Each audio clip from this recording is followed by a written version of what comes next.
Okay, I guess everybody's got some fluffy wuffies except for me and Fate tonight. Instead, he's so embarrassed he's hiding himself behind his character sheet, the empty one. No, I'm showing you guys that I'm blank. Ah, I gotcha. Blank. You're just Blank. an empty plate. Yeah. You're just an empty plate. Where's Pelican? Yeah, an empty plate that you're gonna put some short stacks on. I think you mean Stork Pistol. Stork pistol! Where are you? That's Extra fine, fake plate. and he'll I love die it, on yes. Oh, that. Stork Hi, pistol, that's everybody. great. Hi, everybody. Welcome once again to another episode of, wow. I guess technically we're on 0.75 episode. This is, although on the YouTubes it'll be called episode 3 for our DragonMetal Saga campaign, our second campaign. In episode 4. It's an honor to be here. I'm your host and Dungeon Master, StormyD, and it's a pleasure to be here with my good friends. And I'm going to start off. We're going to do the intros real quick, and then we can chat and socialize for a little bit first. Starting off, I'm going to go round robin backwards this time. Starting at the screen down there, the guy with the mountain of hair growing from his chin. Please say hello to us, sir. Hello, It's like an iceberg. I'm BT, and I am not telling you who I am right now. Well, you can at least tell us what your streamer name is for the folks out there. I said BT. Okay. Hi, I'm Banana Tom. Also known as Crom Tom. Right. I And, go by and many then- names. He does go by many names. He does. Yep. Circling back up over there, beyond the green, beyond the green pale. Beyond the green, which is you. Hello, everybody. I am extirpatefate, and I don't know what I'm doing today. Enjoy. You'll find out soon And enough. right next to him, his significant other. Please introduce yourself, milady. I'm Druid IRL, and I am the co-host of the podcast Band with the Banter, which you should check out on YouTube. Thank you. And then, last but not least, my own significant other. Please introduce yourself. Hi everybody, I am itsStarkitty, and I am here today for a little bit. For a little bit, right? Yes. So Hi Dega. I want to circle back around one time to finish up the intro. extirpatefate, fellow streamer and friend, has been on the D&D with us from the beginning. Is on tonight. It's his character day. We are going to be creating his character. It'll be episode 3, episode 0.75, character creation, where you guys will get to see the Episode entire 4. process of his talking about his Should be episode 4, 4. because Druid was 3 with 1, 2, her 3, 4. Yeah, my math is bad apparently. Yeah, It's okay. correct. This is Well, yeah. you, 0.25, 0.5, 0.75. I don't know. Whatever. My math Hey, is as the funky. DM, as long as your math is 0.33, under, 0.33, we're 0.33. fine. What did Yeah. BT say? I missed it. I said, guys, you're the DM. As long as your math is under what it's supposed to be, we're all good with that. yeah. Yeah, that's good. Normally I'm my cool math with is that. better. You know what? You didn't roll the dice to read the numbers. I got you. Yep. I got you. Seriously though, I'm super stoked. We're all excited. Even though everybody else here tonight isn't going to get to see what Fate experiences this evening, at least not yet. Because the plan is, and guys, please, for folks watching, remember, do not spoil in any of our channels, because the whole point is next episode, which will be the actual beginning of the campaign, truly episode 1, will be that will be how everything comes together, how the characters potentially know each other, and so sometime after that, you can better believe that some of these folks are going to be binge watching each other, and Engage you panic guys station. can do the same on the YouTubes. So. Oh yeah. So anyway, I can't wait. Do I have anything else to add, Fate? I feel like I've missed something. Nope. It's No. short. Okay, good. What? What'd you say? It's short. What was that? Okay. Public service now that you're just short or over. Gotta get it in there. I have to remove all 3 booster seats to sit in her chair later. So otherwise it'll look like this. Okay, everybody. Before we all have to go, can we see Fate sit in the chair with the booster seats? That could be And funny. then when I'm he's down with removed, that if she's okay with that and he's okay with that. She's not gonna be okay with it, but I am. We see how short Druid is in your chair. Say less. This is. let me- I love it. This is awesome. Yeah. By the way, I do want to say I love the scarf you've chosen for today, buddy. It looks amazing with your outfit. Oh damn, you tall. Very posh, very fashionable. Holy crap! Wow, it really does cut off like. It looks like Druid's so far in the background. She's only right there. She looks miniature now. Like she's looks like a giant- she's like a half a mile behind you. We actually now look like Lorcus and Fern. That's kind of true. She's 10 feet away. Hey, I know that Locris is kind of spooky today, but you know, and whatever. You're welcome for letting me do that, Kira. you're welcome. Turn all I hear is short. Stepladder, stilts, boosters, the 3 in a street. Druid keeps the All right. Remember, guys, this is our D&D I stream, joined not and all I not hear our is pick short. on Druid stream. So, Druid, I love you. Virtual hugs. Virtual hugs. so I want to remind everybody that tonight's character creation process, we're going to be going over some core things for the character.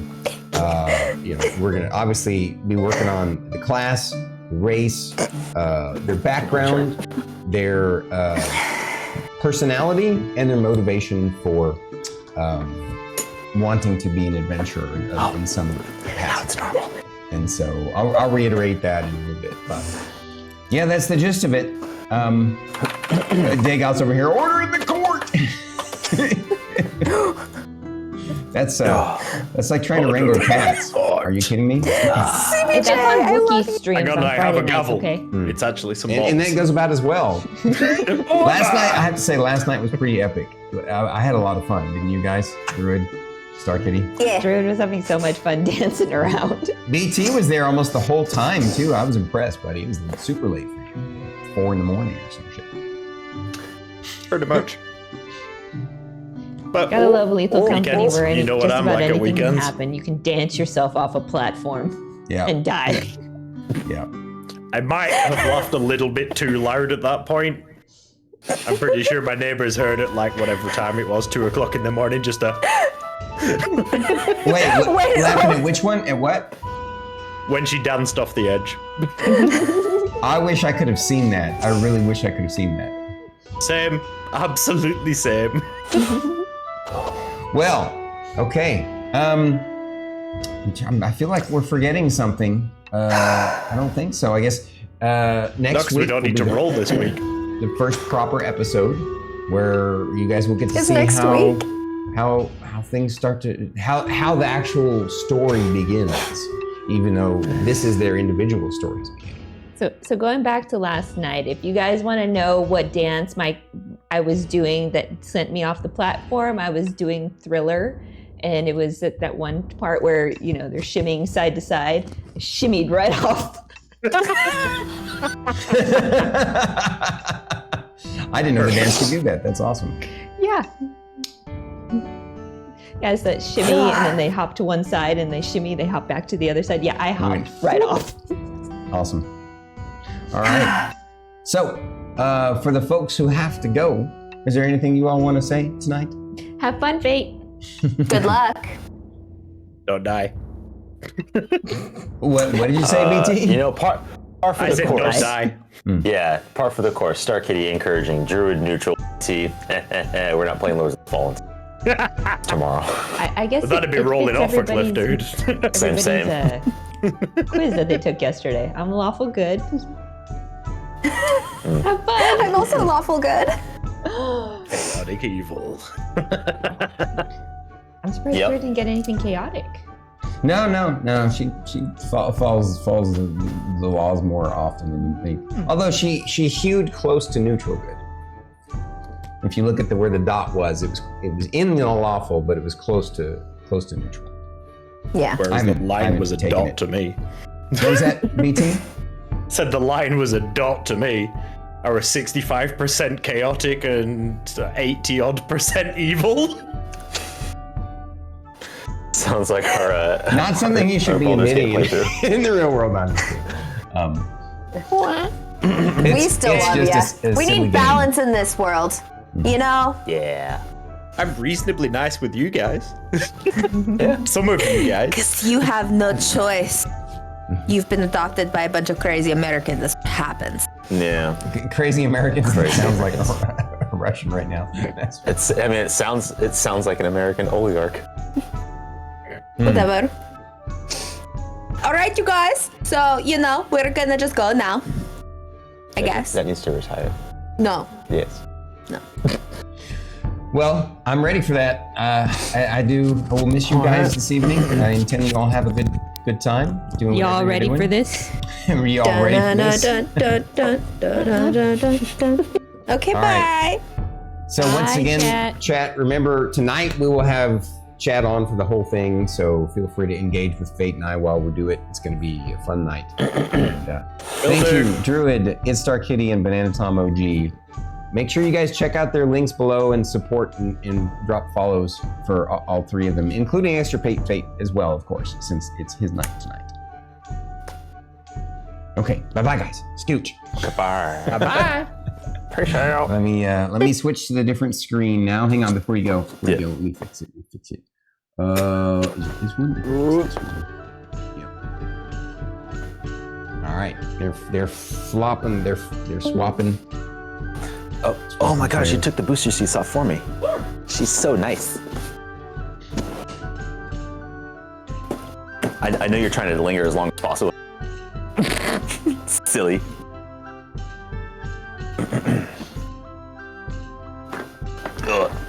What's she gonna do? Go to the grocery store? I think she does something like that too. I don't know. I don't care. I'm doing this. Okay. She didn't care what I did last week. Okay, let me That's what you did last week? No, I banished myself to the mall and was like, I'm gonna go just do whatever. And I happened to run into one of my coworkers. I'm like, dude, I swear I'm not following. I literally I parked right next to him and didn't even realize until I got out of the car. This looks like, oh no. Yeah, it was fun. It was good though. Gotcha. All right. So, my man, Yes. extirpate fate, or should I just say fate? So, sir, Yes. the way we're going to get started tonight is the way I've done it with everybody else too. I'm going to read to you a brief synopsis of the world that you've been born into, and I'm gonna do it once just for you to imbibe and enjoy the flavor of, to help color your perspective, to help enhance your vision of your character as we make it tonight. And I'm gonna read it a second time for you to be able to take notes on if you want to. Gotcha. But for the first time, I just want you to listen, don't take notes, just enjoy it. And then I'll reread it and give you some highlights to take notes on. Cool. So, as soon as I can remember where I put them. Probably in the Google Drive. There we go.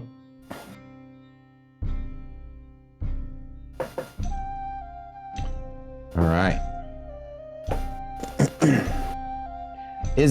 How is the music in our audio, guys? Is the music too loud? Is it overpowering us? Since we're getting started, I want to make sure that we balance things properly for you guys to enjoy. I can even potentially change to a little bit different music, or just lower it. No audio sounds fine to me. Definitely not overpowering. Perfect. Okay, great. All right, you ready, buddy? Yeah. Here we go. The world you have been born into is called Valion. and I'll spell that with you in a bit. Valion is a lush, green, forested landscape, covers the sole continent of this world. With a large ocean and a mild climate, the yellow sun is warm and inviting, and the regular precipitation encourages abundant flora and fauna and flourishing farmlands. 3 planets can be seen at various times during the day and night. One is blood red, one is smoky gray, and the final is gleaming silver.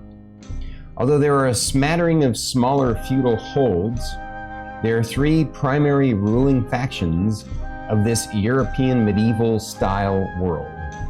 I want you to sort of imagine a land very similar to the legends of King Arthur, sort of an Arthurian style. Okay. So the primary nation of the human lands is ruled by the venerable Golden Dragon Knight, King Arcantian Pentagoth of the Kingdom of Caerleon in the Ungalled lands. The Dragon Knight and his people believe in a deity known as the Great Dragon, who is supposedly a spirit of the earth, water, and sky. The second primary nation is called Titanhold, ruled by the storm giant overlord Argantior, who is known for his brutality and savagery. The third primary kingdom is known as the Feylands, ruled by the ancient fairy queen Mortifier, who uses powerful magics to ward off any intruders into her mystical realm. The Feylands and Titanhold are at constant war with each other. Caerleon tries to remain neutral since they trade with both nations, but the giant's aggressive nature keeps creating border disputes.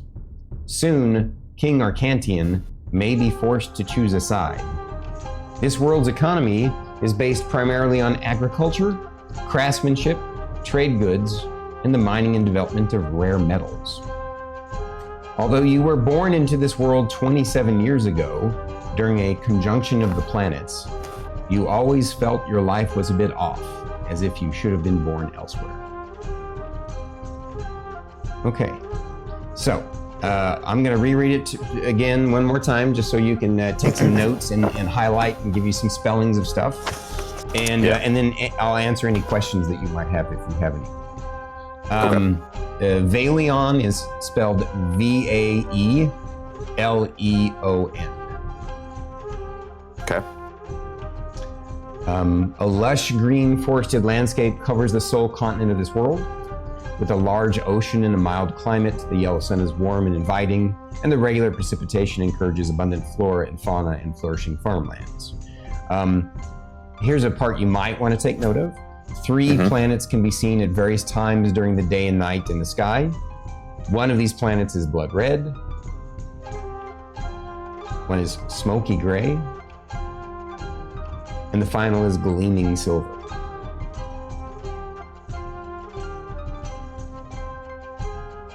And they can be seen at various times throughout the day and night. Right, yeah. Okay. Now, although there are a smattering of smaller feudal holds throughout the lands, there are 3 primary ruling factions of this European medieval style world. The primary nation of the human lands is ruled by the venerable Golden Dragon Knight, King Arcantian Pentagoth. And I'll obviously help you spell that when you're ready. Yep, go ahead. Arcantian is spelled Arcantian.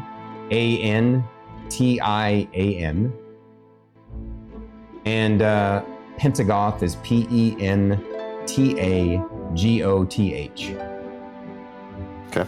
Of the Kingdom of Caerleon. And Caerleon is spelled Caerleon. Caer. Leon. Was it? Yeah. Leon. Caer and then Leon. In the Ungalled lands, that's UhnGald.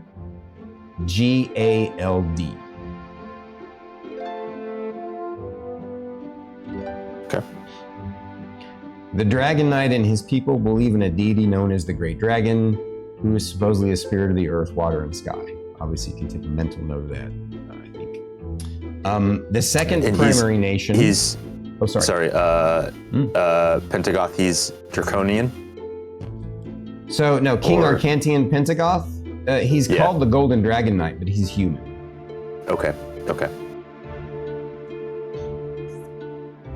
He's called the Dragon Knight, not because he's a dragonborn or anything. It's because he and his people follow the religion of the Great Dragon. Okay, just making sure. So the second primary nation is called Titanhold. And it's ruled by the storm giant overlord Argantior. That's Argantior.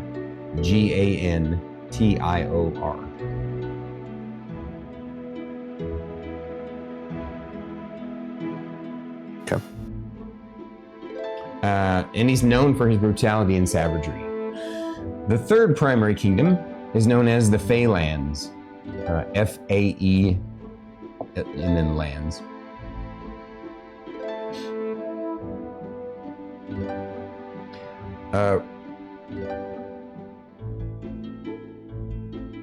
Ruled by the ancient fairy queen Mortavere. That's M-O-R-T-E-V-E-R-E.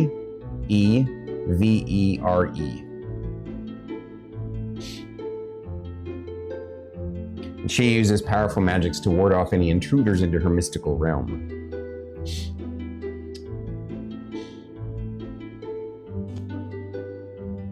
The Faelands and Titanhold are at constant war with each other. And Caerleon tries to remain neutral, but because of the giant's aggressive nature, border disputes arise. And so, because of that, soon King Arcantian may be forced to choose a side.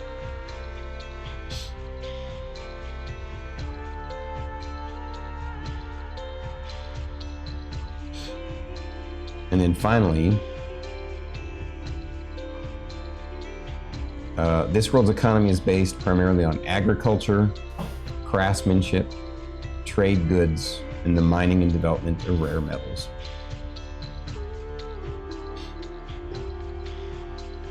Agriculture, craftsmanship, rare metals, and trade goods. Trade goods. And you might want to take note that you were born in this world 27 years ago during a conjunction of the planets, and you always felt your life was a bit off, as if you should have been elsewhere. Not unhappy necessarily or anything like that. Just, you know, it's one of the things that sparks your wanderlust a bit.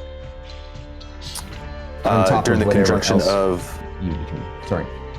You said born during the conjunction of what? The planets. Okay. Okay.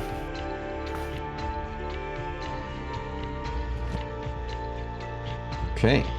So, now that we've talked about that, I think it's time to talk to the folks a little about what you and I have been discussing ahead of time for your character.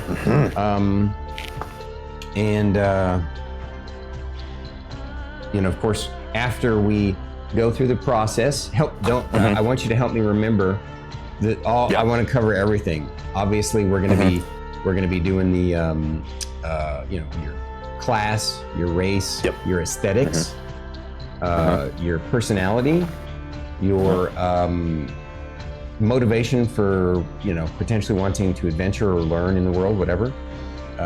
All of those kinds of things are important to me. You know me well enough now over the years to know what I'm looking for.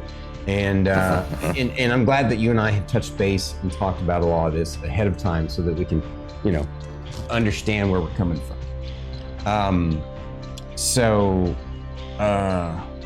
One thing before I'm gonna give you the teaser to this. This was the thing I was talking about. That was a surprise that you're gonna get to see. We'll come back to this screen here in a second, but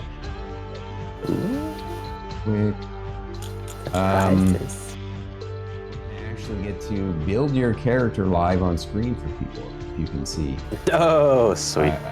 We'll be using this thing. So you obviously can write it as we go or fill it in however you want to do it.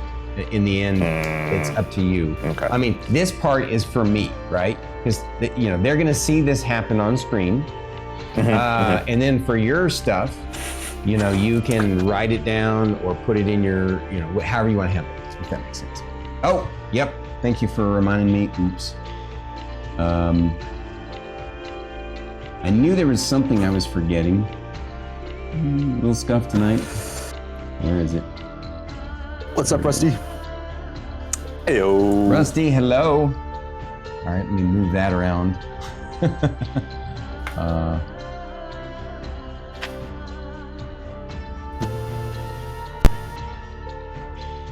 There we go. How's that look? Good? Yeah. Cool. Now, thanks for correcting me on that, because you're not rude. All right. I'm not. I may be in her chair, but Awesome, Rusty. Thank you so much, buddy. It's an honor to have you as always. And yeah, I'm super stoked. We're on to our fourth one. Here we go. So, let's go back to the other screen, because we're going to first talk about, before we go into actual character building, all the rolling and stuff, I want us to talk about the character first from the ground up. And let me find that scene. There it is. All right, give me, buddy. So,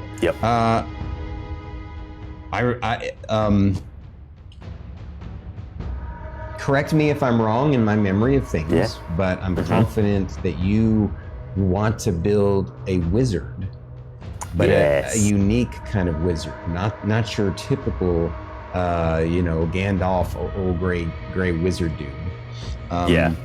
Instead, you're going to create sort of a artistic martial artist wizard, and I don't mean like a monk martial artist.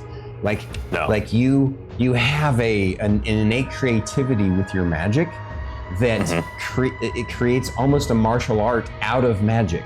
Can you elaborate for myself and folks how that's gonna, one of the ways or some of the ways that we're going to manifest that? Yeah. So for people watching, we're modeling it after the Blade Singer subclass. We are making a handful of changes to it. The core essence is going to be a Blade Singer. With the Blade Singer, it gives you proficiency in and with the idea of take spells. Though my last character had magic capabilities, it was very much a martial, and I want to thrive with activity, spellcasting in itself. We're losing your mic a little bit. What and why? Okay. I'll try to move this up a little higher. Either that, and also remember to just breathe and enunciate a little bit more. That'll probably help. Yep. Thanks, Kieran. Yep. That's your. Yep. This has been a kind of a weird known issue for over the years. I think it's because Fate is incredibly deep voice and soft spoken, and what's happening is it's hard to find mics that can pick up his lowest tones. He's like he's got a super mutant voice where he can create these super deep voices. Super mutant voice. Yeah. All right. So I remember you telling me something about that. Part of this, like you said, the subclass is the mechanics, and I'm not worried about that right now. I'm more curious about how you envision what we're gonna do. Yeah. So I think we decided we're gonna go with Spell Slinger. Is the motif. So it's the idea of constantly casting and slinging spells. So it's very much a whipping kind of movement that's going to kind of play into it like a dance. One of the things, I don't know if we want to talk about it because it's part of the spells that we've discussed. Do you want to just mention that now and how that's working? Or well, that's what I'm asking. Yeah, right now we're talking about concept, not mechanics. So tell me the visuals that you were kind of going for this artistic flair of things.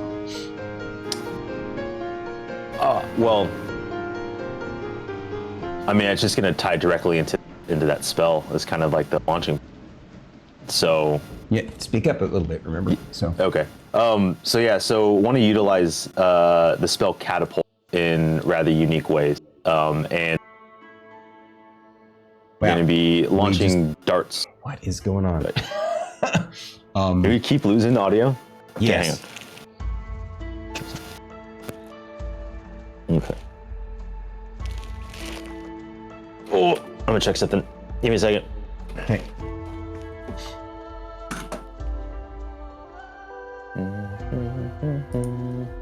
Discord hates me.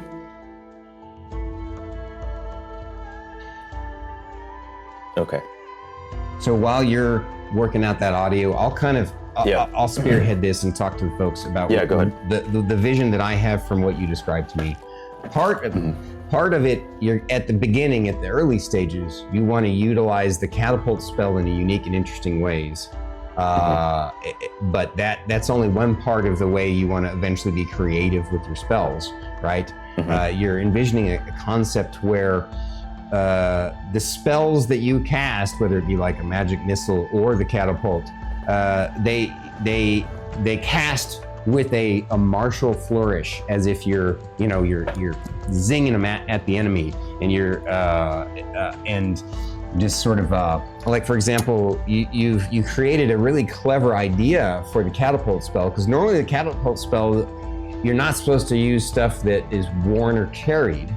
And so you found a clever workaround that I was impressed by, and that's that you carry maybe coins or darts or daggers or some sort of something in your hand. You fling it up into the air, and then you cast the spell, and kind of get it. It's sort of a loophole, but I don't mind it because what's cool about it is your background. You will have had to spend a lot of time. Your character will have spent a lot of time practicing this flick, right, to make it work. And I can see how that can be that could be a thing. And that's just one way that the kind of output of your character will, show up and flourish in the world. Does that sound about right? Did I describe it as you intended? Yeah. And I think another good visual conception with spell casting, even though I know it's not spell casting in the same context, is like Avatar: The Last Airbender. Their magic and everything went hand in hand with their martial capabilities. So you could easily see movement and how that translates. And I think that incorporating that with this would be really cool. And then incorporating a lot of that slinging concept. So. Yeah, it does sound better. So far, no dipping out. So whatever you did, hopefully fixed it. Out of curiosity, what did you do so we can know for the future? So sometimes when we have the auto selection for the voice pickup, works well when it auto selects, and sometimes it wants to be fixed at a particular metered spot. So I just turned it off. Oh, in Discord. Fixed... Gotcha. Yeah. All right. Yeah. So I remember you also told me if folks have some good ideas as to what, like you said, that's that one character you said, but I think you had also indicated you sort of had a feeling for a character from Jujutsu Kaisen. If you don't mind. So kind of tying into a little bit of some of his personality in some way is, if anyone's watched Jujutsu Kaisen and is caught up on it, some of my initial launching inspiration was the antagonist Sukuna, and just how ruthless he is, and his combat prowess.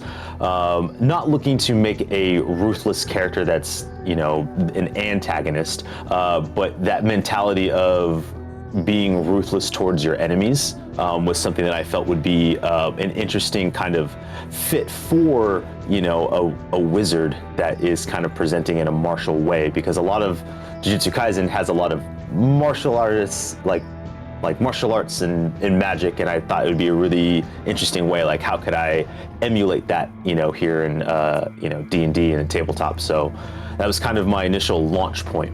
Right. I'm not making Sukuna directly because I feel like that's going to be not cool, but that's kind of the launching idea of where some of the ideas have come from.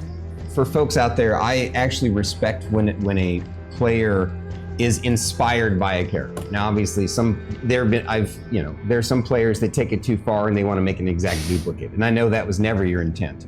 It's some of his personality you want to imbue, and some of his magic, because he likes to fling things at people at high speed. So I see that in there.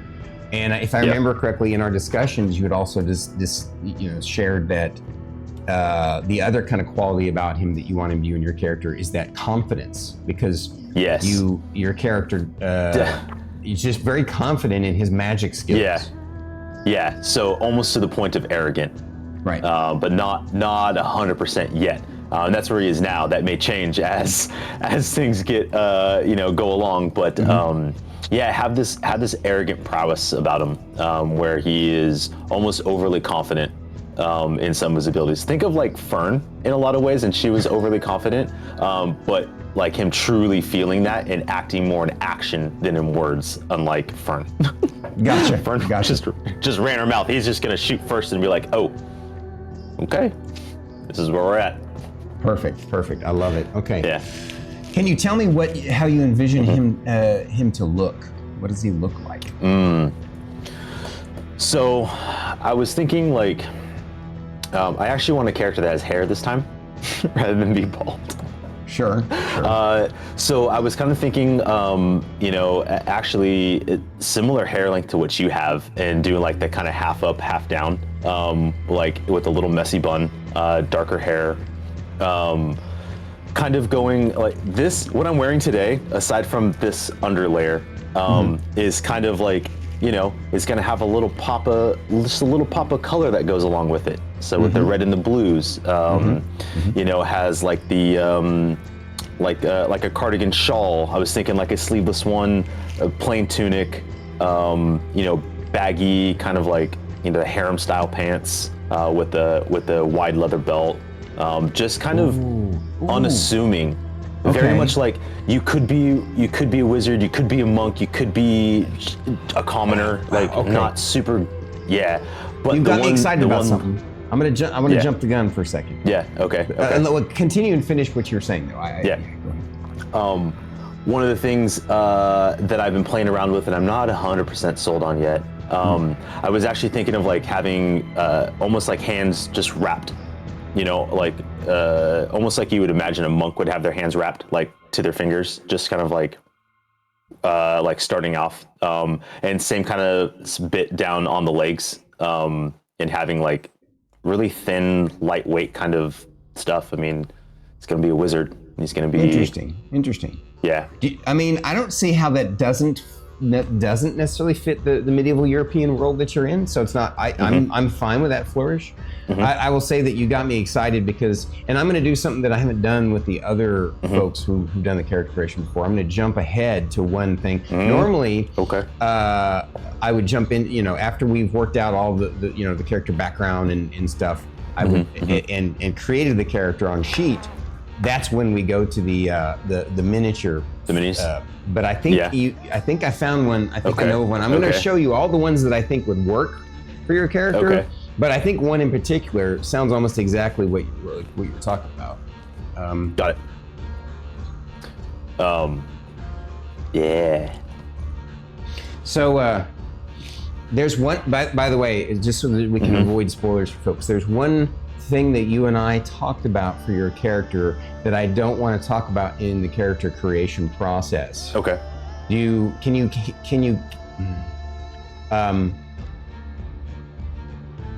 maybe I should have remembered to talk to you about this earlier. I think you can guess what it is. No, I know what you're talking about. Okay, cool. All right. Yeah. There's going to be a reason why, and you're going to love it. All right. So anyway, I'm going to show you these guys. Let me see. So this guy's okay. I mean, he's obviously got a blade and he's got dark skin, so that doesn't necessarily work. Or I should say dark skin. He's got drow-like skin. Yeah. But he's sort of wizardy looking. And he, he kind of sort of works a little bit. There's this guy who's kind of a standard ranger druid mage dude. Okay. Probably doesn't work with the green being the wrong color and everything. This guy's not bad, I think, because he's, got some of that pop of color with the dark colors as well. Okay, and not dark bad, hair. not bad. So he's like I think could be a second choice for you, but obviously it's up to you which one you like the best. And then this one can work too, but I think it's actually a girl, so probably not. Also, I don't think your character's necessarily this dark skinned, so probably not exactly the right choice. This is the one that made me think, even though this guy is kind of elven looking, it's not necessarily his ears that are but this guy's pretty cool looking. His outfit kind of screamed to me what you were saying. Yeah. I'm down with that. He looks like a martial artist. He's got the baggy clothes. He's got the belt. He's got the long black hair. So. Yeah. Whoops! I like it. You like this? Is this? Yeah. This the dude? Yeah. Yeah. All right. Perfect. Sweet.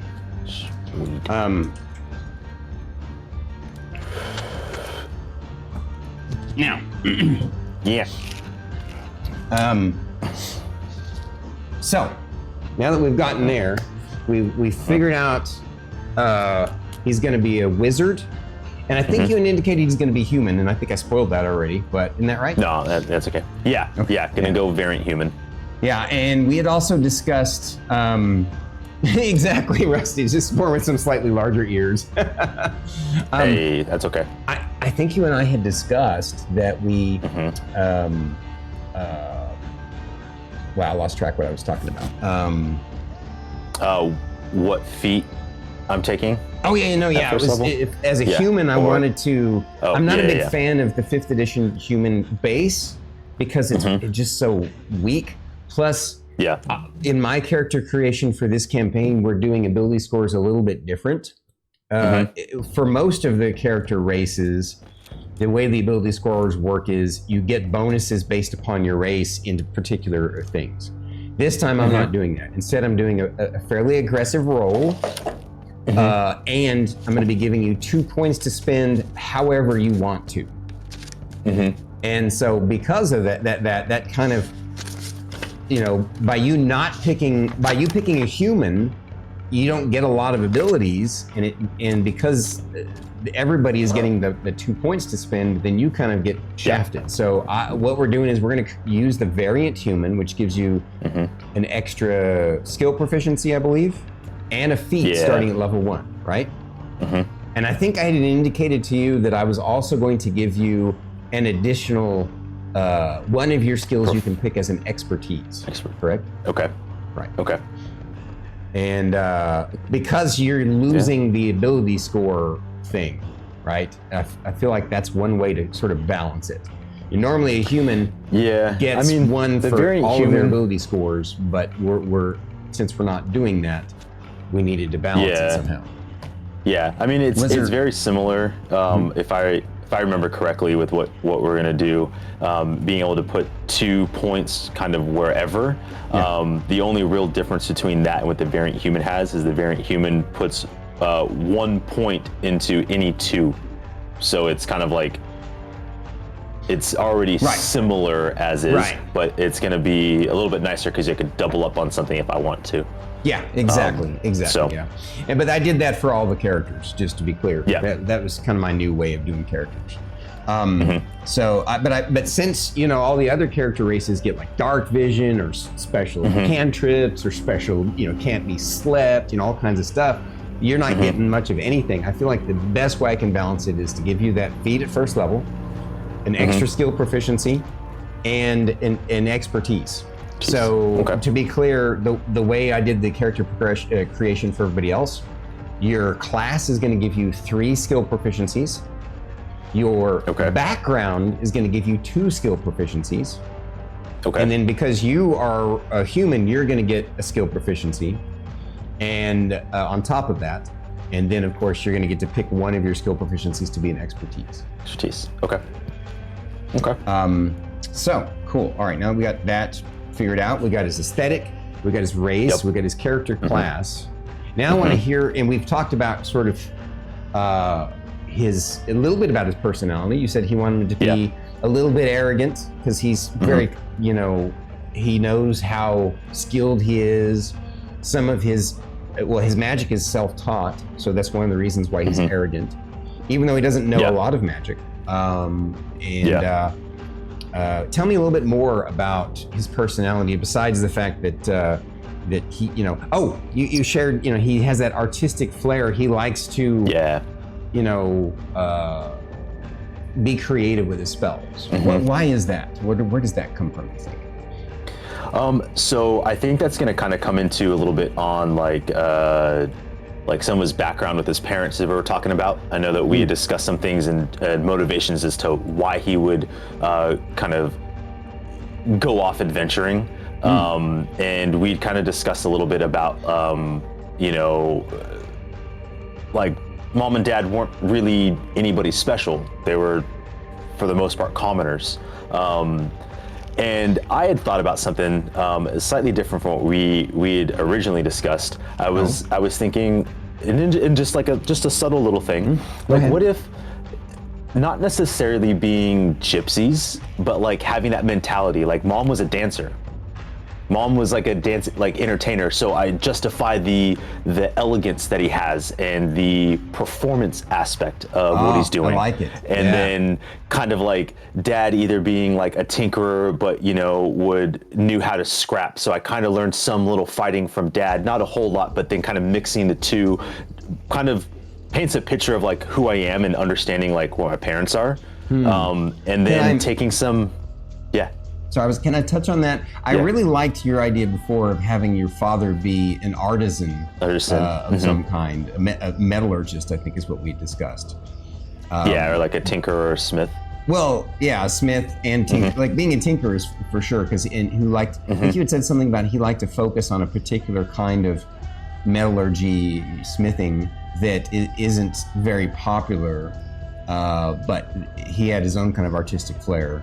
I'd like to stick with that because it really suits and fits. Is it possible that somebody else helped you to scrap? Maybe an uncle who was a bouncer or something? What are your thoughts? It could also just easily be the fact that like being a commoner and just, not say living in the slums, but living in the lower income, sure, there are gang fights, turf wars of like other people, and just kind of getting caught up in it, learning how to scrap from like a cousin or a good friend of just like, hey, you got to know how to protect yourself. And not a whole lot, because he's not really a martial character, but he knows how to handle himself. Sure, I gotcha. Yeah. So, I could see it being like an uncle. That'd be cool. Okay. And are you cool with, I think we talked about that your home with your family was not in a main city, it was in a town, kind of off the main cities, not part of a capital or a main city, if that's okay with you. That's fine. That really fits. Okay. Yeah. So, that works. Awesome. All right. So tell me more. So mom being a dancer, though. I really like the idea of mom being a dancer. Oh yeah, that kind of pulls into the dancer at the local flair. tavern. Yeah. Yeah. Just to have that kind of. Yeah.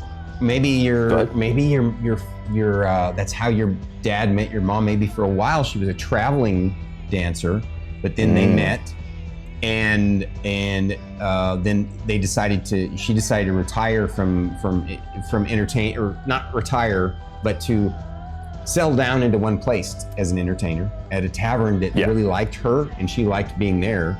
And that's where your father decided to do his metallurgy, right?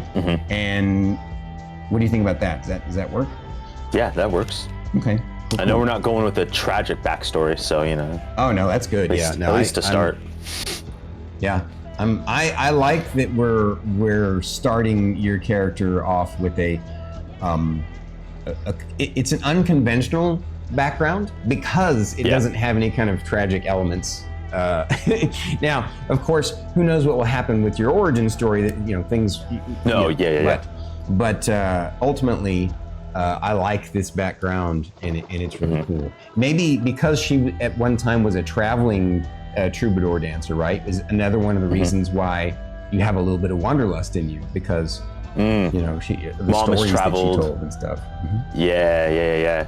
And then, because I was trying to think, how would Mom and Dad feel about my motivation for leaving? Like, how would they feel about it? Like, would they be accepting? Which is kind of why I was thinking, like, what if there's like some of that gypsy mentality? Not quite actual gypsies, but like there's that bit of like, I understand and recognize you want to go off and do this thing to pursue this, and I support that, even if that means we're parting ways. I feel like Mom would understand that more than Dad, between the two. Dad has probably been a rooted person, and instead of like Mom fretting, oh, my little boy's going out in the world, it's Dad like, please be safe, and Mom's like, have fun. Right. I like it. Yeah. So I think you're gonna like. I've already crafted a really nice segue as part of your origin story that I think you're gonna really like. That will fit in with exactly what you just discussed. So cool. I'm looking forward to Excellent. that. All right. So now we've figured out his aesthetic, his class, his race, his personality, his background. Is there anything else you wanted to add to his background that you can think of? I think kind of a little bit of what we discussed with some of his background, understanding like social hierarchy and like social pecking order. And one of the things that I feel like he would not be okay with is people oppressing for the sake of oppressing. Being that he comes from a lower class and they are looked down upon, in that sense. It's like, this is unnecessary and vile to treat people differently based off of like where they're from and like what they were born into. I didn't choose to be born into this social status, so how dare you treat me this way? And that would tie into his motivation for adventuring and kind of what and why. I like it. I like it. That's perfect. Yeah. So I think that would be a good segue into his motivations. Excellent. Unless you want to hold off on that. No, that's perfect. Let's wrap up this vision, this globe of a character with the motivations. Obviously we've touched upon some of his motivations. Wrap it up by sharing anything else that we discussed. Yeah. So the desire to seek knowledge and power, to elevate his status, coming from low status, knowing that I have an aptitude for magic, and that I'm damn good at it for being self-taught, that the only way to really command respect is to have power, and not in a bloodthirsty way per se, but definitely like, if you're not gonna stand next to me, you stand against me, like you're in my way. I need to achieve what I want to achieve. So in other words, more like a motivational kind of way where he's just, he's not necessarily going to step on other people, but he's not going to let them step on him or get in his way, because he's hyper focused on what he wants to accomplish and who the vision of himself in the future that he wants to create. Yeah. And I like what you had said when we talked, to him, magic is like a moth to the flame. Like he is drawn to it, he is called to it.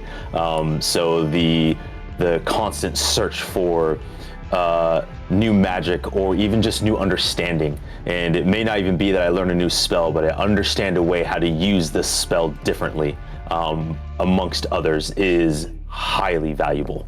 And if I need to make a name for myself to elevate from where I am, I need to stand out. And whether that be with powerful magics or unique utilizations. Nice. I like it. I think we've really fleshed this guy out. What's his name? So, Marikai. Ooh, Is it like MER? Spell it. Yeah. Help me see Yeah, I that. know. You know what? This is how Actually, we before spelled you it. do, I think it's time for us to jump to the. Let me switch it. Let me jump to the next segment here with the character template. There we go. And then I'm going to move up closer. It's funny. This is the fourth time I've done this, and this is the first time I've actually remembered to come up this close right off the bat. So, all right. So, let me see if I remember how we talked about. I think. I got the spelling right here. Is that right? Did I spell It's that right? MERR. Oh, 2 R's. IKAI. Yep. Yeah. Ooh. And Are I you thought of a last open name. to? We had talked about. Obviously he's going to earn any kind of title, right? But I think you were open. I think we had discussed that your character's his second name is that called surname or surname? A surname. Always? Yeah. His surname is your last name. Thanks. Yeah. So he's gonna leave his surname behind because he's wanting to craft the new him. And it's not necessarily that he's.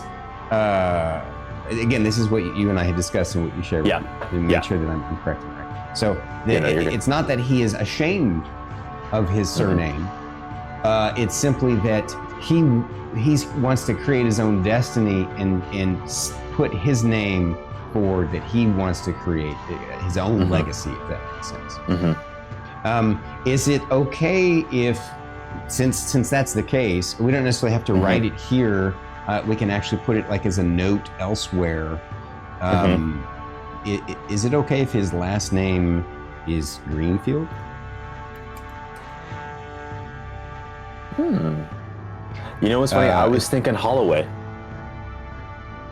Gotcha. Well, there's a reason why I was thinking this last name would fit in the world and be just kind of a cool thing. But if you want Holloway, then it's your character. So I want to respect that more than I was taking what we talked about, kind of trying to find, not to say something quote unquote mundane, but something that just was kind of. I like that name. Oh, how about this? So when you say Holloway, like HALLOWAY? Yeah. Like that? Yeah. Whoops, without the E, obviously. So did I spell it right? Holloway? I can't see it very well on my screen. Oh, did I? Tiny. Yeah, it's but super tiny. HALLOWAY. Okay, that's how I had it spelled. So how about this then? How about Holloway is your dad's last name, and your mom's name was maiden Greenfield. Yeah, her last name was Greenfield before. Is that cool? Yeah, that works. Her I forget what that's called. Yeah. Her all right. Maiden name. Yeah. Her maiden name was Greenfield. So class and level, we already know wizard. Yep. And level 1. The one thing we didn't talk about, obviously, is we need to come up with a background, either from the book or you can custom create one. But we're gonna have to. And here's the thing. This is what I did with everybody else too. Yeah. Even if you pick one from the book, you don't have to use the specific proficiencies and languages that come along with it. Okay. And tools. You can actually use the name if you want to, and then pick whatever proficiencies and languages and tools that you think would fit. That is more important. Okay. Yeah. Okay.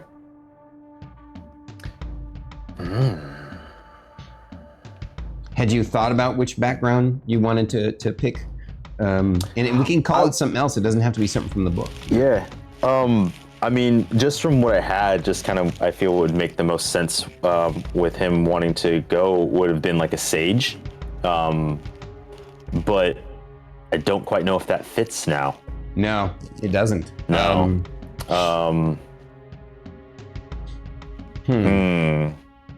Hermit doesn't fit. No. Outlander kind of fits because his village is kind of on the outskirts of the kingdom. But Outlander kind of has a connotation like, somebody out in the wildlands, and that's not exactly the case. He was still part of civilization. Yeah. Ooh, interesting. While you're thinking, I'm going to fill out player name here and some other stuff.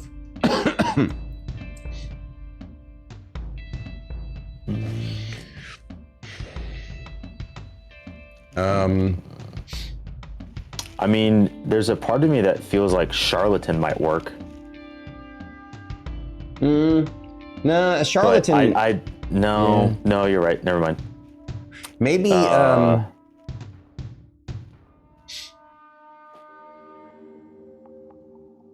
Man, this is a tough one.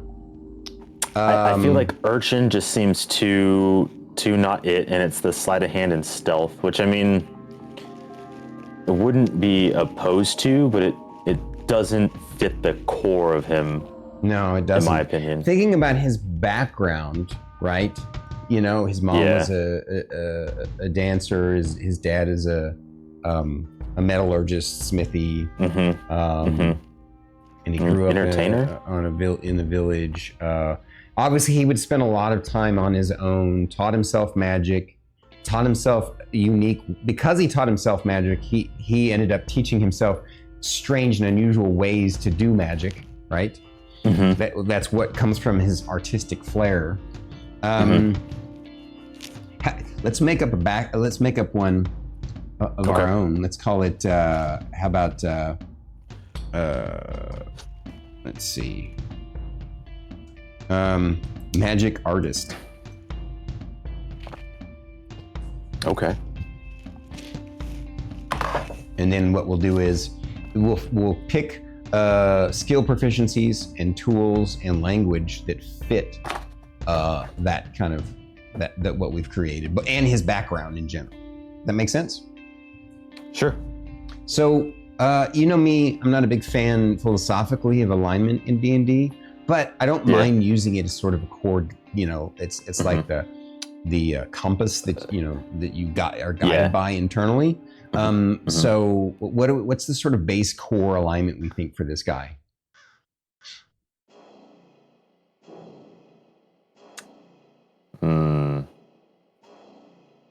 Is he somebody who tends to?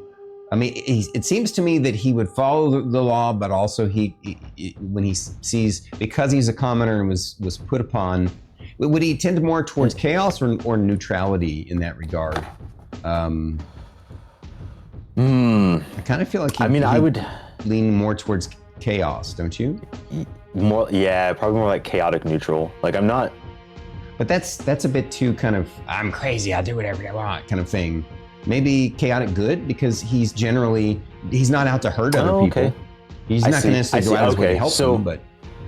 Okay, so the way I look at those two, like my disposition is more or less neutral, but I do have some kind of chaotic element to it. So I look at the two words independently, not as a grouping faction. At least the way I look at it. So like lawful neutral would be I would follow the law, but I'm still mostly neutral party. Like I do what I need to do, but if I can follow the law, I follow the law.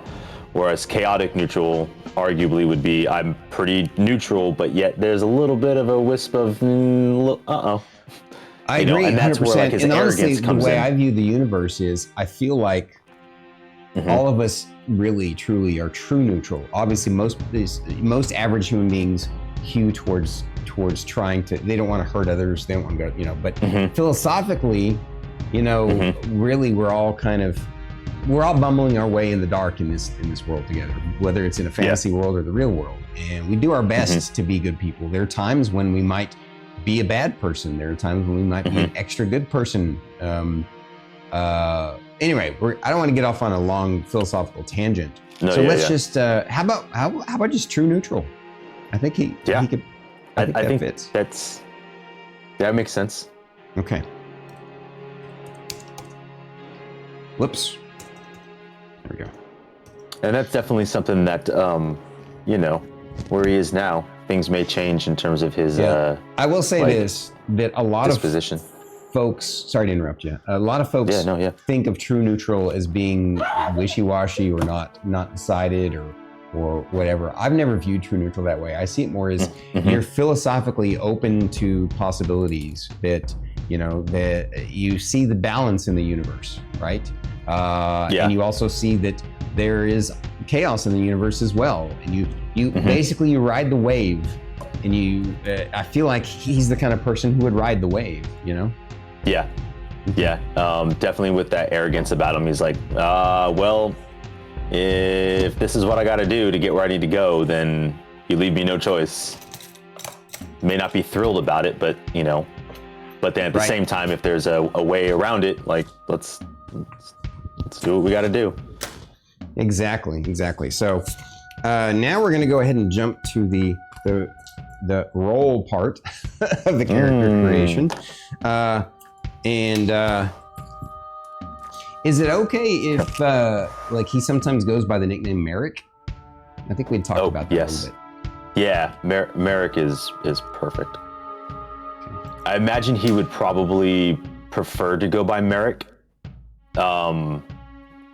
In that same sense of like, I don't know, if with him kind of shedding his past identity in the sense of wanting to make a name for himself, though Merrikai is his true name, like all his friends, they would call him Merrick. Like, if anyone calls him by his full name, it's because there's a problem. Like I gotcha. Like, if you know my full name, then you know me well enough to have a problem with me. But if you don't, no. I love it. All right. Yeah. So what we're gonna do is for the character for the ability score rolls, grab your dice tray and 4d6, and we're gonna get started. So what I want you to do is roll. We're gonna be rolling 4d6 6 times. For each roll, we're gonna re-roll ones 1 time, and then drop the lowest die, and record that number.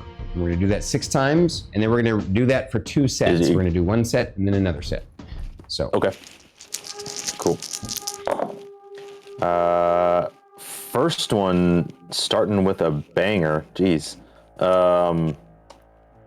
2 6s, a 4, and a 5. So that's gonna be a 17. Yeah. Nice. I roll that, write that down. Next. Sorry, I just broke my pencil. Okay. Thank you, Spiper. Thank you, 2 Pelcannon. Yeah. Very true to how to do that game. And once again, welcome in how to do that game, and honored to have you. Let's see. 13. So I have a 6, a 4, a 3, and a 2. 6 and 4. Yep, that's right. A 13. Okay, next. Okay. I have a 1 in there. Reroll that. So currently, oh,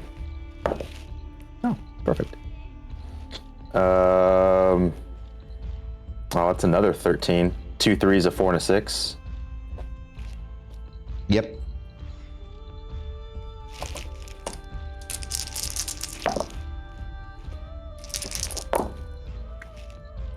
Oh, this one's gross. This is a 4, a 2, and 2 1s. So we both roll because it's... Reroll both ones, yep. We're both with 1s, okay. Okay.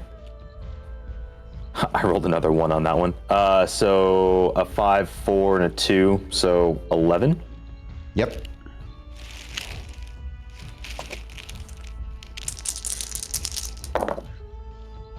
Reroll the 1.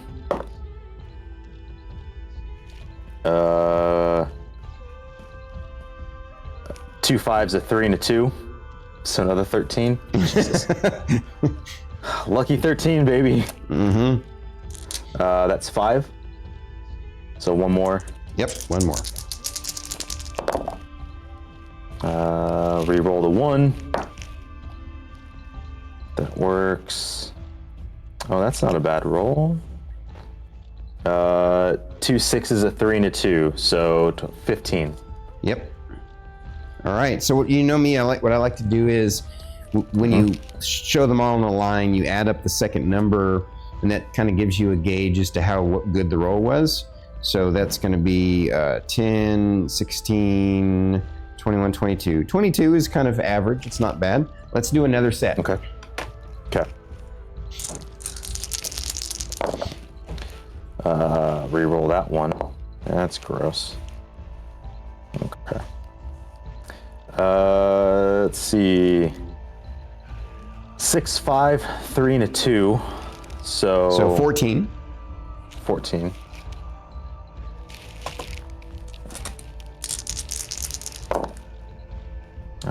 This guy. Let's see. We've got a 5, 4, 2, and a 3. 5 and 4 is 9, and 3 is 12. Is 12.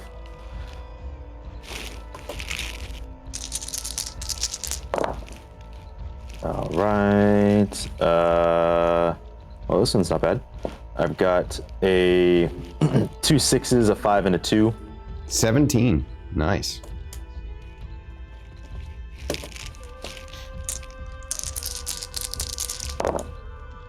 Reroll the 1. Oh, not bad, I guess. 2 6s and 2 2s, so 14. Yep, 14.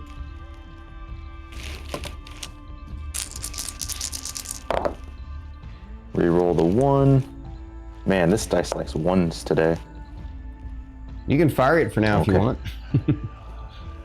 Nah. Let the dice be as they may. 2 4s, a 5, and a 3, so 13.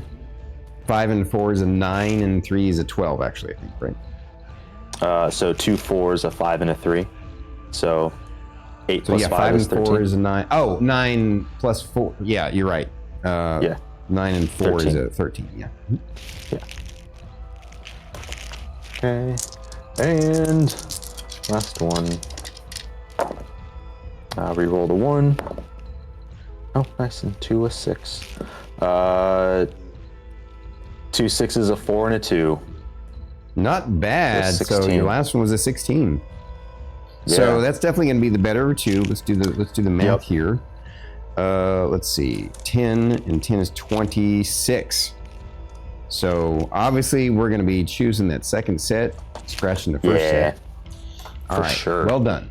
Now, and don't forget, you're going to get to add 2 points. Either you can split them up or put them all in one, depending on how you want to go.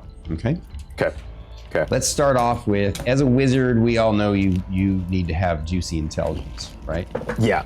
So I'm assuming you want to put that 17 in the intelligence 17. right off the bat. Yeah. Okay. So I'm gonna. Stupid pencil keeps breaking. Sorry.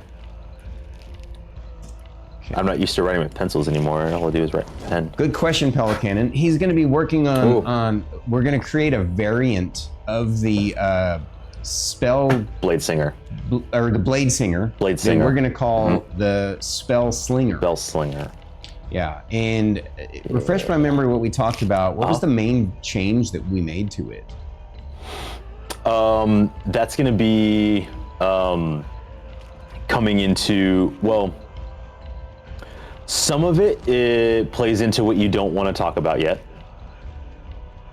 Of what we discussed. It does. With with how that mechanic's going to work.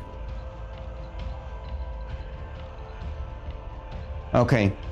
Yeah, I know at 6th level, we're adding a reaction of Shocking Grasp as an opportunity attack.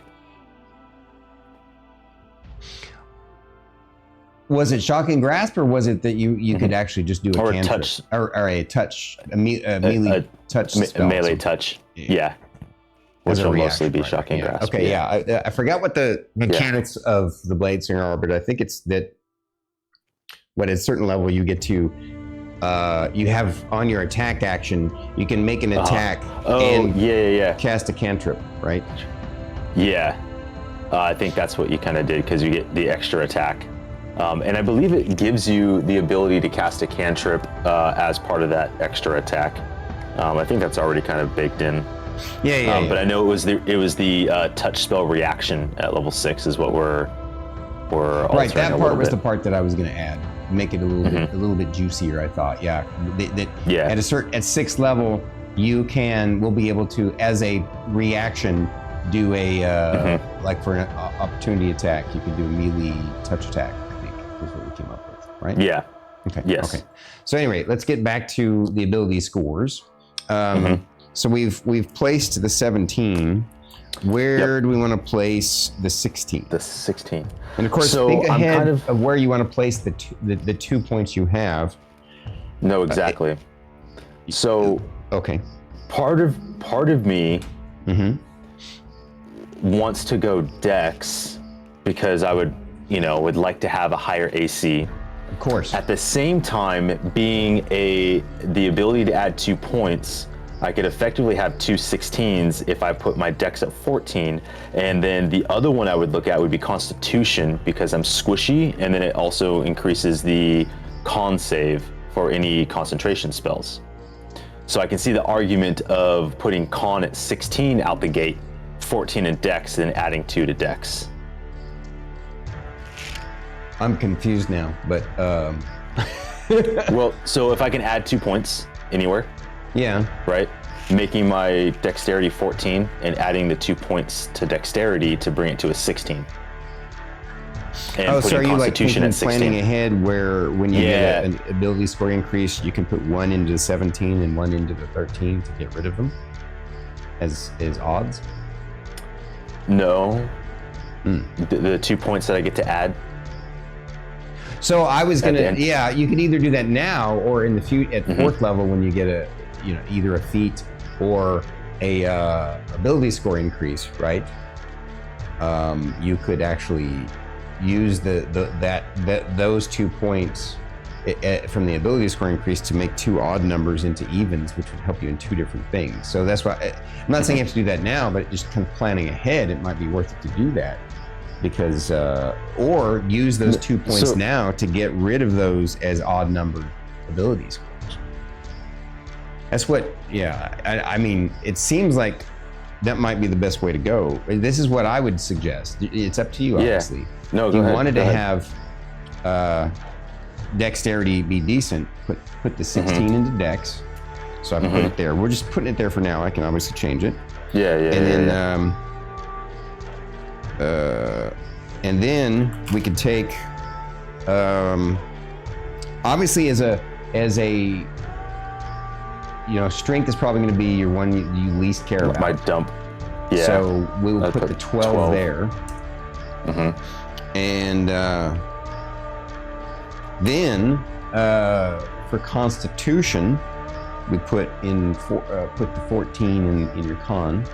So like you said, you'll have a decent con save. Decent con. And decent hit points. So that's con.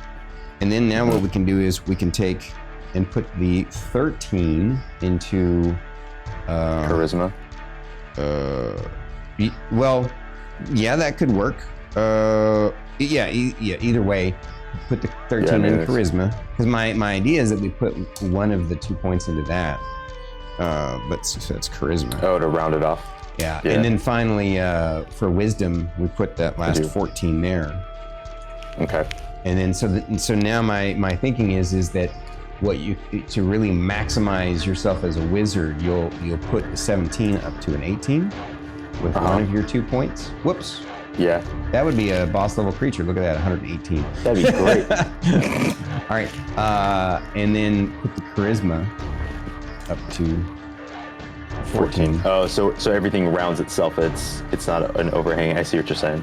And then that way, in the future, it makes it easier for you to decide if you want to get a feat or an ability score increase. Okay. What do you think of this? Does it fit the character too, mechanically? I feel like it does, but it's up to you. Yeah, I mean, it's pretty well rounded, even just as is. Yeah, I can see that point going into intelligence and charisma. Yeah. 14's across the board. Strength is dumped at 12. Yeah. Okay. I'm down for that. I think that'll work well. Now, refresh my memory. I'm sure you probably have the Yes. PHP handy or something. For a first level wizard, I'm guessing. I know intelligence is the primary saving throw. So, what's the what's the next? spell casting? Yeah, is it Dex? Wait, no. And I'm talking about. So each class has a primary 2 saving throws. Oh, hang on. I think it's intelligence and wisdom. Oh, intelligence and wisdom. Okay, gotcha. So that means that if you check here what I'm doing on your character sheet, I'm check marking the saving throws so that we know those are effectively the saving throw proficiencies, as it were. Right? Okay. So mark intelligence. You get to add. Whoops, I did the math wrong there. So for your wisdom saving throw, you're adding the proficiency to your ability modifier, making the saving throw a 4. And for intelligence, you're doing the same thing, making the saving throw a 6. So wisdom saving throw is going to be +4. Right. And Do you see how intelligence we will be got 6. Yeah. Okay. Yeah. Just you add the proficiency, which is down here, to the ability score modifier, which is here, which gives you the 4. And now for the other saving throws, since they're not check marked, they're only going to be the ability score modifier. So your strength saving throw will be a 1. Your dex saving throw will be a 3. Okay. Your con will saving be a throw 2. will be a 2. And Charisma a 2. Charisma a 2. Okay. And then now, so we'll get your ability scores knocked out. We got your saving throws knocked out. Let's figure out, as I indicated, you're going to have 3 skill proficiencies for your class, 2 for your background, and 1 because you're human. So you're going to have 6 skill proficiencies to add, since we're using variant human. So Pelican, and we're using variant human plus. I call it's my own variant, because since we're using the ability scores a little bit differently, it's not fair to anybody who picks human to pick human, because they don't get the same bonuses that other class or other races do. Plus, other races get all kinds of great abilities, and since he won't, I want to try and make up for that. So I'm going to be giving you an extra feat, extra skill, and an expertise. And so, all right. So let's talk about the skills. First off, yes. What are the primary ones that are options for a wizard? Obviously, I think it's anything in the intelligence, but I think they're listed there. Aren't they? It's going to be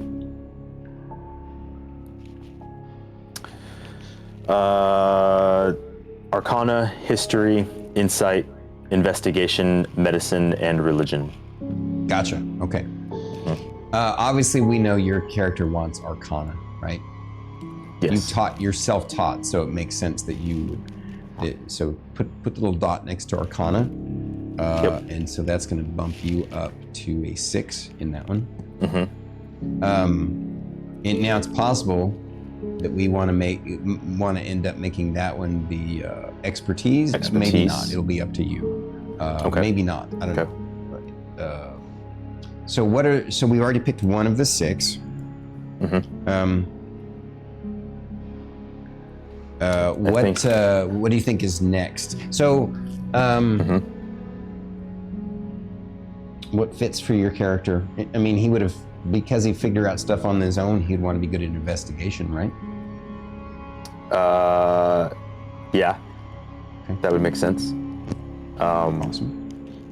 And then a little bit on kind of, I would say performance for sure, because that ties into kind of background and forward. Is performance 1 for your character class? Oh, no. So that's okay. It's okay. We're gonna use that from your background. So don't worry about that for now. Let's just do your character skill proficiencies based upon your background first, and then, or excuse me, on your character class first. So the second one we've added was investigation. The third one from your class should be, I don't know, the options are, I think you said was history, religion, insight, and medicine? Yeah, those are the only ones left. I think insight might be...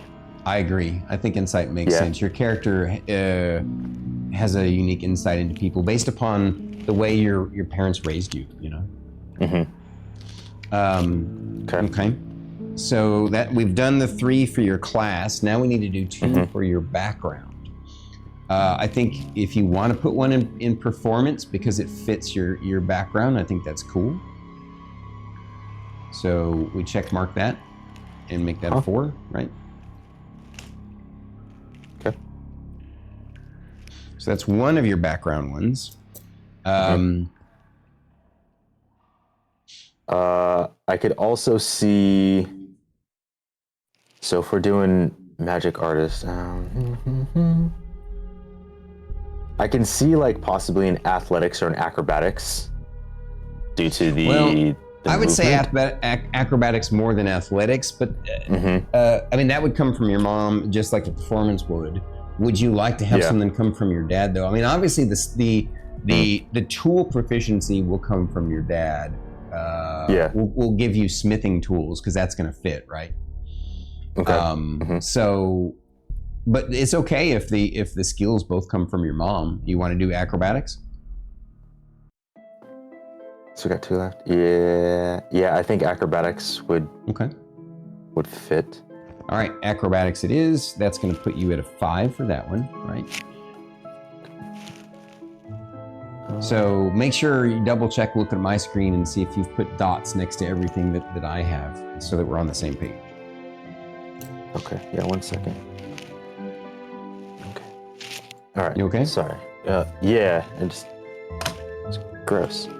Something just landed on my, nothing, just a bug landed in my fucking dice tray. And it just kind of grossed me out. So, yeah, and it's gone now. I'll just pop them in your mouth, extra protein. No, I'm not Fern. I'm just eating random shit everywhere.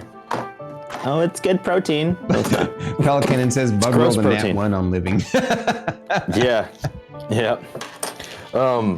Okay, so and I'm missing 1. 1, 2, 3, 4. All right. So we've got both your. So now you can pick one from the fact that you're human. Which one do you have that's different? I kind of feel like it'd be nice to either have a sleight of hand or a stealth. Because if you think about, in fact, I'm going to kind of insist. I think sleight of hand fits. So real quick, think about this. Your flourish with your spells would require sleight of hand. Sleight of hand. You know what I mean? Okay. Not that you necessarily have to roll every time you cast a spell. That's something that you heavily practiced, and maybe that was something that maybe a little bit of dark history about your mom. There were times in her past where she would use sleight of hand to take advantage of people, or something. I don't know. You don't have to add that part, but it's kind of funny. No, I gotcha. Okay, so I feel like it looks like you have more than I do. So. All right, first let's do one at a time. Skills. Strength. Yeah. Strength is just going to have, there's no dots, and there should be a 1 and a 1. For everything under strength, there's just going to be a 1. Yeah, and there's no dots. Yep.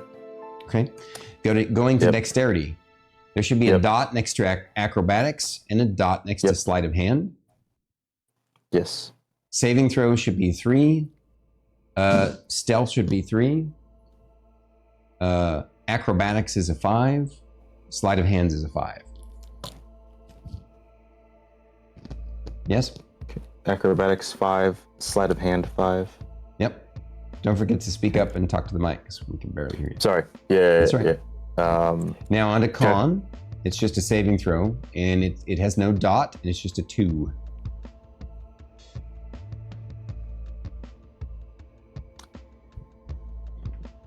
Oh, yeah, okay. Yeah. Okay. We're good. Okay. Intelligence. And now moving on to intelligence, there should be dots in saving throw, arcana, and investigation. Saving throw. Oh, yeah, no, okay. So saving throw, arcana, and investigation. Yes. And those should be sixes a sixes. for those three. And then the rest of them will be fours. Are you doing this on paper or on your tablet? I'm doing it on paper. That's why I'm. I respect that. what? I love it. I'm doing this digital thing for the folks. So, why do I? Yeah, I have a hard time following because I can't see it on the screen very well. So just confirm with me that your 3 dots are in saving throw, arcana, and investigation.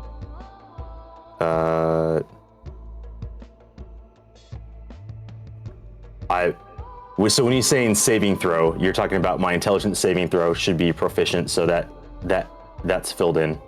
Yes. Is what you're saying. Okay. And then arcana and investigation, those should be a 6. And there should be a dot. They should be filled in. Yeah. Yes. Yep. Okay. So the ones that I have filled in are acrobatics, arcana, insight, investigation. You didn't fill in the sleight of hand? Last one on the list as I'm going down is sleight of hand. I'm confused. How's that last one on the list when it's the second one in dexterity? Show me your character sheet. Because my character sheet is the first one is one that you sent, or not one that you sent us, because we couldn't use that one. It was printing. It's slightly different. Oh, okay. But it has, yeah. Fair. All right. So sleight of hand is not under the dexterity? No, it is. Okay. I have them all in a row. It's alphabetical. I see. Okay. Yeah, they're not broken down by like in the stat like next to it. So I'm going down just a alphabetical list. Okay. All right. Well, so then do our intelligences match? Intelligence matches at 6. Cool. All right. Wisdom should have a dot filled in for saving throw and insight. Yes. Both of those are a 4. Yep. And then the rest of the abilities, animal handling, medicine, perception, and survival are all 2s. Okay, because those will go off. Okay. So yeah. Got it.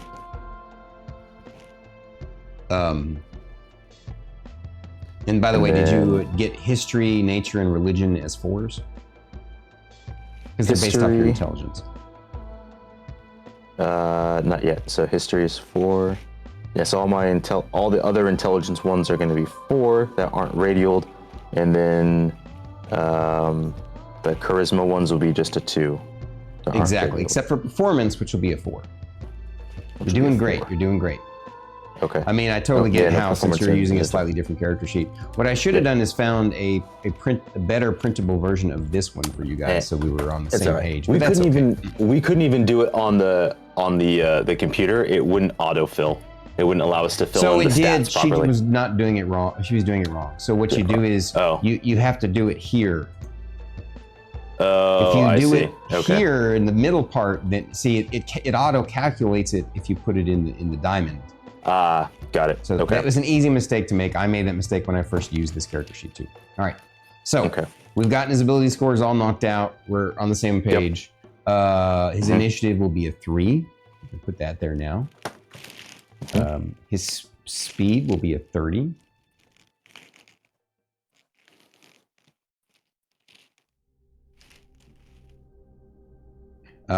His base AC before any kinds of spells will be a 13. Right? Okay. His hit dice, refresh my memory, they're D6s for wizards, correct? Yep, D6. All right. So obviously at first level, you're gonna be able to, you don't have to roll, you just automatically get max. So we'll add the 2 from his con to the 6, giving him 8 hit points, which will go, he has 8 maximum hit points.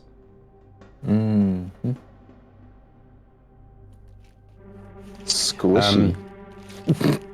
I think for simplicity's sake, between now and next week, we can have a team meeting and come up with how we want to do inspiration. We might just keep doing it the way we did it last year.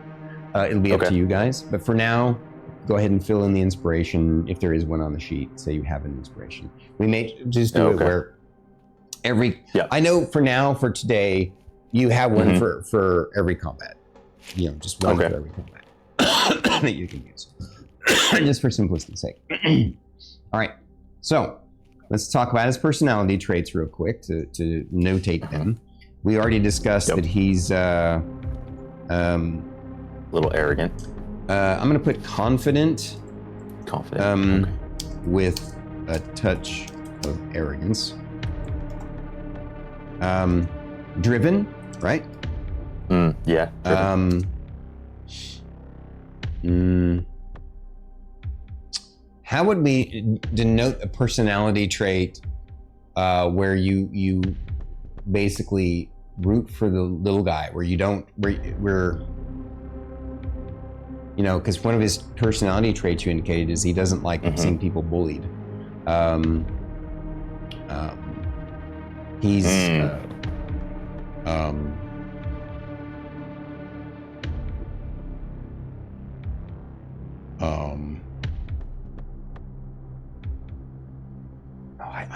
I had it. Where was it? I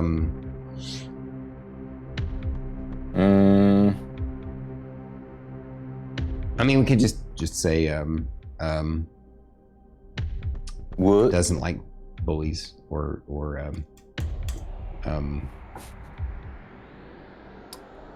opposes bullies. How's that? Okay. Yeah. Simple enough. Any other personality traits that beyond these that we,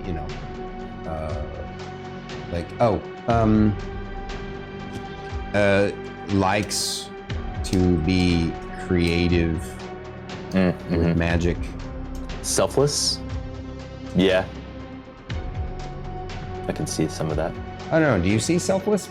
He seems to me kind of actually kind of self-centered. I mean, not self-centered like a selfish. Yeah. But kind of he's focused and driven on what he wants. He's just not going to he's not going to step on other people. In the bully thing you mentioned. Yeah. Yeah, I guess I like that.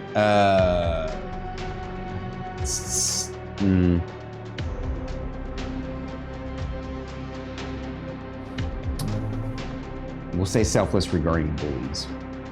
That doesn't actually work. Selfless. No.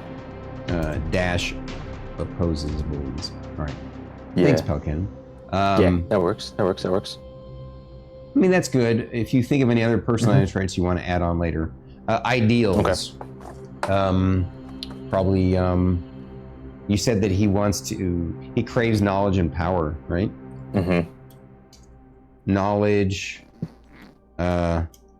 power, and status.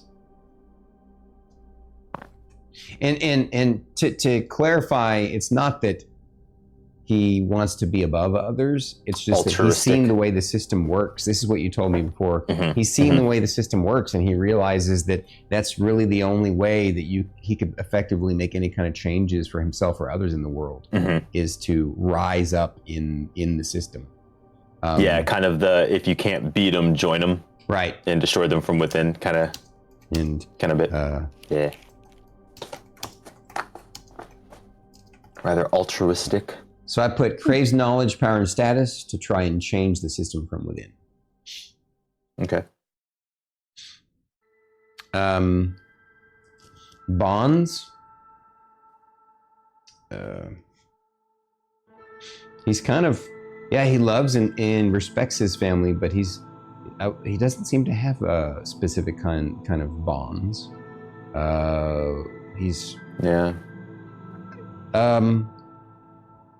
I feel he's like committed to magic, right?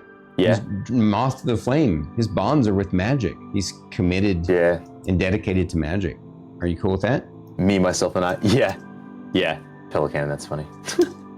Bonds, me, myself, and I. Yeah. I would imagine he's probably pretty free-spirited in that sense, where he's not really tied to anything but his own desires. At least in the beginning of his adventures. Right. Yeah. All right, flaws. But yeah, it does it. Arrogant. Arrogant, yeah. Actually, Overconfident. No. A touch overconfident for sure. I'll tell you what, since these Yeah. personality traits, I'm going to go back up there and change this since it's kind of like they sort of counterpose each other. We'll just put confident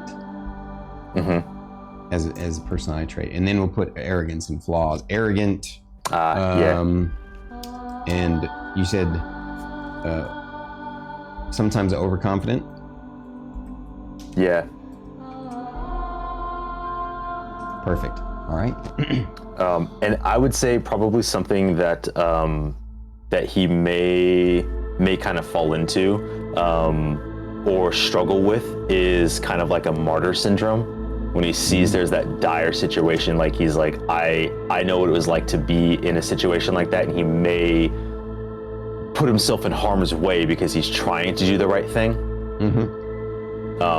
So I feel like that's something I'd like to kind of play with a little bit and just see, like, should I have really charged in? Maybe not, make the irrational snap decision and trying to be better. So wait, I'm confused now. That's kind of the opposite. So, well, I mean, in like recognizing when someone's being stepped on, he may irrationally jump in when he probably should hold back. Yeah, so kind of that martyr syndrome of like, he's gonna kind of put himself in danger to help others, and may struggle with that, like, do I jump in? Do I not? Kind of battle. Like, I need to protect myself, but do I let this go? I put sometimes take risks to martyr himself. Does that sort of encapsulate what you're saying? Yeah. All right. So for the proficiencies in languages, we're not going to put all the proficiencies that we've already detailed. What we're going to do is we're going to put smithing and we're going to put smithing and then like dash with smith tools, right? And then languages, you're going to have from your background, everybody has common.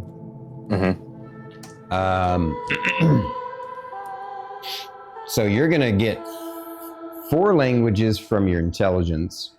You're going to get a language from your class. You're going to get a language from your background. So you're going to get 6 languages to pick. Let me pop back over here. So many languages. Yeah. Oh. So as for languages, I am knowing the yeah, I'll help you with this. Yeah. The ins and outs. Yeah. I'm happy for you to be like, this would make sense. This would make sense. Like, I'm happy with you picking my languages. Cool. All right, I'll help you with that. I will say this. Yeah. One of your languages, we're going to leave blank and open, as if you have the capacity for another language. You just haven't had the you haven't had the opportunity to learn one. Okay, that's fine. Definitely, we're going to pick.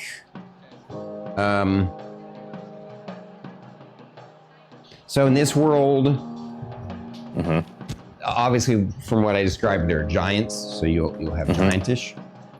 Obviously there are elves from Feylands, so you'll have elvish. So that's 2 of 6, right?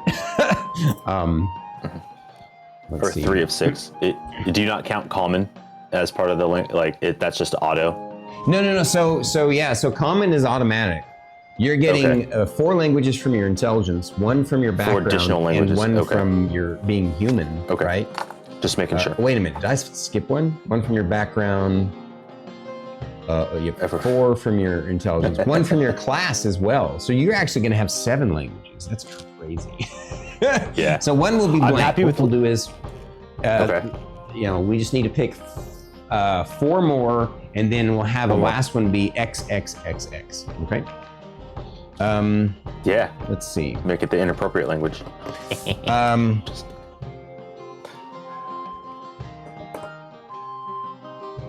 we'll say. So interestingly enough, in this world, dwarves don't exist. Okay. In your world that you come from, dwarves don't exist, so that won't be on here as one of the potentials. Gnomish, so that's. I'm not a bard. 3 of 6. Fluent in pillow talk. Yeah, he's not. He's. That's funny. Nope. Fluent in gibberish. Orcs also don't exist in this world. Okay. A lot of these you would have learned from your dad and especially your mom. In the context of Sylvan. Yeah, that's a good one. Since it's a fey creature one. Right? How many more do we need? 2? Well, I have Giant, Elvish, and Sylvan.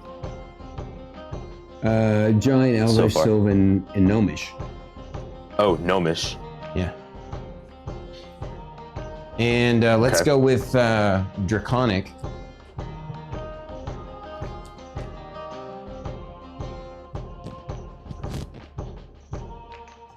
Oh, my kingdom for a dwarf. And then we'd have one more, and then for 6, and leaving the 7th one blank. Right. My question then would be, in the context of studying magic and understanding magics and how they're written, would something like infernal or like abyssal, celestial make sense? Like primordial, like to more so understanding the language? Abyssal and infernal, no. But Okay. I think we can do celestial. That can fit. Celestial? Okay. And then now we're doing XXXX. Wow.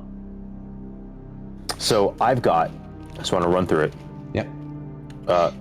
Common, Yep. Giant, Elvish, Sylvan, Gnomish, Draconic, and Celestial. And then we have one that we'll come across at Is some open. point. Right. Yep. Is open. Yeah. Perfect. All right. All right. Features and traits. Oh, that reminds me. So one of your features is a human. So features, you're going to have human. History language. We'll call this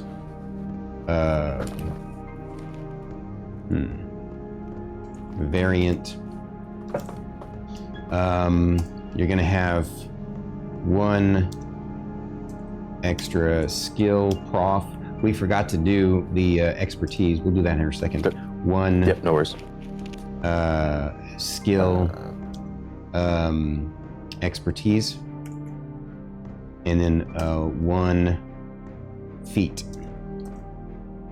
So those are things. You'll get to pick a feat. I think you had already decided on a feat. That was going to be which one now? The Meta Magic Adept. What does that one do again? It allows me to do meta magic options.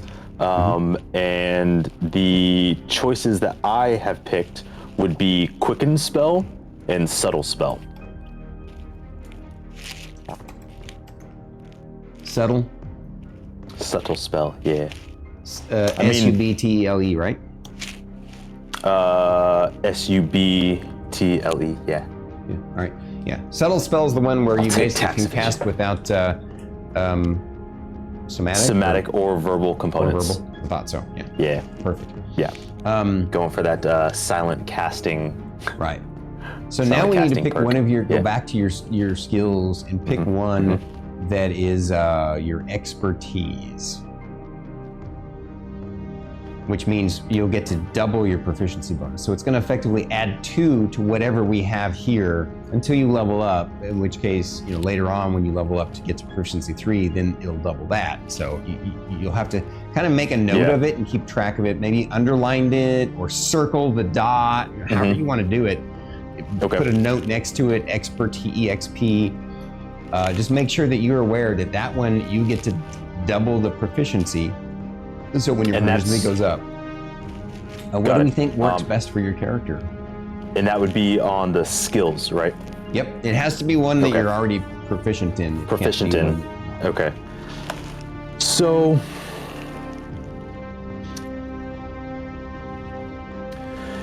in kind of so there's a part of me that kind of wants to look at potentially insight, and purely for the fact of kind of how the progression of the character is going to go, and we're talking about some ways around some spell casting at later levels as an additional feat. We had kind of toyed around with the point blank at some point, if that makes sense for my character. For the lack of unique feat that I created from the last campaign called Point Blank Shot. Yeah, I'm pretty sure that was what you were going to take at level 4, right? So to me, I know insight is more of a emotional thing, but you can read body language. Like insight is very much a body language thing as well. So there's a part of me that would argue expertise and insight, and that kind of leads into understanding the enemy's emotions and movements, and reading their body language. But also, I could arguably say the Arcana, because of just how driven I am towards magic and how consumed by it I become. Yeah. I see a argument from both sides. That's tough. That's a tough one. What do you guys think, chat? Right. Based upon the character you've heard today, obviously what matters most is what Fate thinks. Oh. But I'm just curious. I like to get their input. Do we feel like, so, I don't know. I kind of like your idea of insight because, like, your character may be kind of obviously a genius, right? But he didn't necessarily have a lot of exposure. He learned, a lot of it was self-taught. He learned what he could scrap together, what he could, glean together. So there would only be a certain point where he could take it, because he lacks experience, except for part of this origin story we're doing tonight, right? Yeah. So it sort of makes sense that he couldn't have maxed that out, whereas it makes sense that instead he had to, do the insight. You know what I mean? I kind of like your idea. It's pretty slick. What do you prefer? What do you think? I think insight feels right. I mean, Arcana, it makes sense. I can only have learned so much self-taught with the resources that I've had available, and it makes sense even being hyper intelligent that I've come this far, and that's already impressive enough as it stands. But having that insight and being able to kind of read people, I think would be valuable for how smart do you want your subconscious to be? Terrifying. Yeah, I'm down with that, dude. Yeah. Let's make it insight. So put that up to a 6. Okay. And then what I'll do is I'll come over here to the skill expertise and I'll put equals insight. Okay. Okay. So insight is now a 6. Gotcha. Yeah. Okay. Because it's my wisdom proficiency, or my wisdom, and then plus doubling my proficiency bonus. Yeah. So the easiest way to do it is just, it means that your insight is a 6 now. Okay. Right? Because you have 2 from your wisdom, 2 from your proficiency, and 2 because you doubled your proficiency. Got it. Okay. Yeah. Or you could look at it like you added your proficiency twice into it. All right. Okay. So those are the features and traits. And then we have one more skill proficiency, because you did the feat and the expertise. We've already added that in. Yeah. So if you look, we have 1, 2, 3, 4, 5, 6 skill proficiencies. So normal characters have 3 from their class, 2 from their background. Got it. Okay. And I gave you Cool. for your race. Got it. Okay. Cool. Just making sure I'm following along. Yeah. Now equipment. What does the book say? First level wizards start off with for equipment. Equipment. So starting equipment for a wizard would be a quarterstaff or a dagger, a component pouch or arcane focus. I think you had told me you see this guy's more of a dagger user since dagger. he's going to be a spell slinger, right? Yeah. Okay, so dagger, and then what was the next thing? A component pouch or arcane focus. Which one do you want? I feel- Probably an arcane focus? Yeah. Maybe an amulet his mom gave him, or a ring? What do you think? What sounds good to you? Or maybe something he keeps in his pocket? I don't know. What are your thoughts? That's a good thought. I think I like the idea of like, instead of necessarily a ring, but like a bracelet. Ooh, okay, good. So in the same same vein, but a bracelet. Or what about a scarf? Since you're wearing a cool ass scarf, and you always wear cool ass scarves. Hey, and I think hey, a little figurine sort of looks like he's wearing a scarf. What do I do with it? Oh, it's right here. I mean, I'm just throwing it out there. You don't have to use that. If you prefer a bracelet. I like the bracelet. I think the bracelet would be cool. All right, bracelet it is. Because it's unique from what else I've seen. And then either a Scholar's Pack or an Explorer's Pack. So for the background of this, we're going to go with a Scholar's Pack, okay? It'll make sense more once we get into his origin story stuff, okay? Yep. That is totally not how you... I'm having a brain fart moment. Is it SCHO or SCHOLAR. Yeah. For some reason that looked wrong to me. You know how sometimes you look at a word and you're like, that looks wrong to me. All the time. Every day. Anything else? Yeah. A spell book. Spell book, yeah, of course.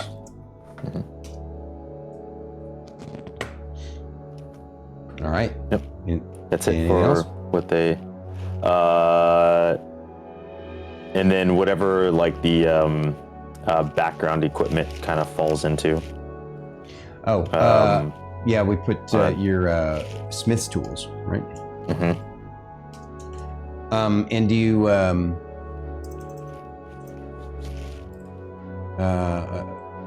what was the goal that it said for a wizard? If I were just to select a gold, 4d4 times 10 would be wizard starting gold. Number? Okay. No. 4d4 times 10? Yeah, because the way that 5e does it is either I choose equipment or gold, and then to buy whatever equipment I want, which is why the gold is higher up. I thought when you choose equipment, it still gives you a number of gold. I'm pretty sure I read that. I mean, depending on what background I pick. So whatever was just left on was Guild Artisan, a pouch containing 15 gold pieces, and a set of traveler's clothes. But double check real quick here. It's not necessarily the Do the packs contain gold? No. Scholar's Pack does not. But I have a little bag of sand.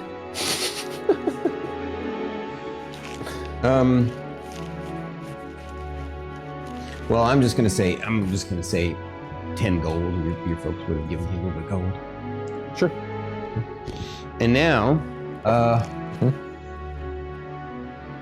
back down here to the next page. Obviously, I'm just gonna put your character's nickname on this page if that's cool, or based. Yeah. Merit. Yeah, that's fine. We already determined. Thank you for your patience in me setting his age at 27. What's his height? It would be like 5'11". Okay. Basically my height. Well, I'm actually closer to 5'10", but my boots make me 5'11". What? Maybe 150, 160? I legit was thinking $160. Okay. Like he's not like super stacked, but he's athletic and lithe, but still, yeah. What color are his eyes? I was thinking like crystal blue. Something different. All right. And no, that's not going to be the same blue. It's different blue. She's gonna smack you after. She's gonna watching this. hit It's me be for so that one. funny. Yeah. Yeah. And skin. Boots with the high heels. Skin tone, Oh, yeah. like Fair skin. fair. Pretty much like me.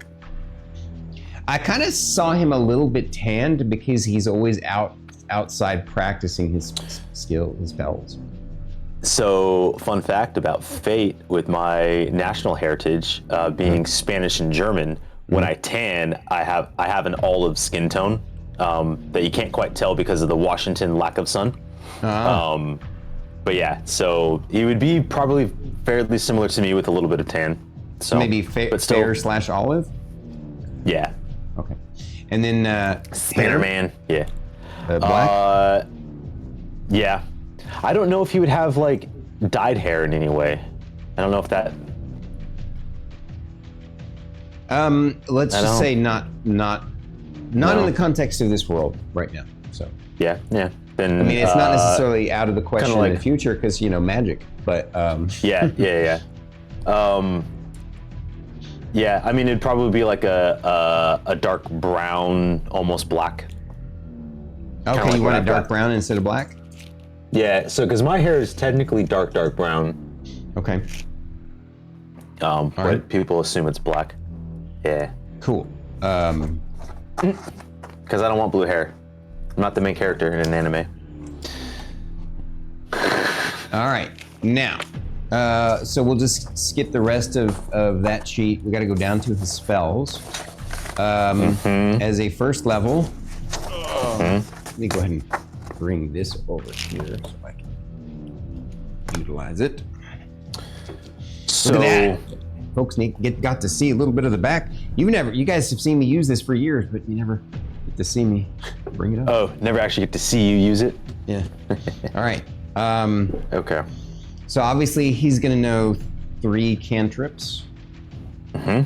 So we'll come over here to the cantrips area and change that to the. Oh, that's 0. So we just write them down. So what are the cantrips that you were wanting to pick for this guy? So, Shocking Grasp Right. is going to be a must.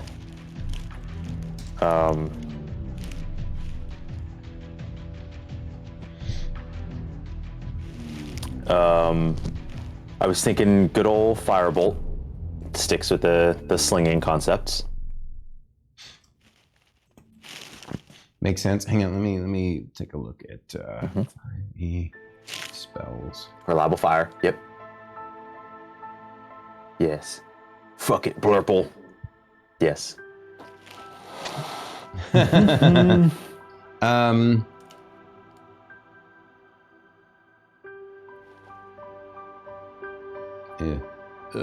Yeah. I guess that'll work. Hey there, Philip. All right. Philip.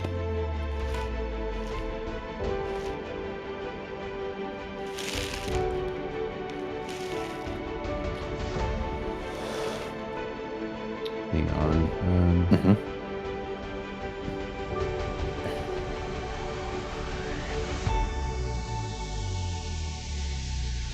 All right. So you get to pick one more. You probably want to pick something utilitarian, I think, right? So yeah, so I'm kind of I'm on the fence. I really like Booming Blade. I think it would work well with some of the concepts. Like which one? Booming Blade.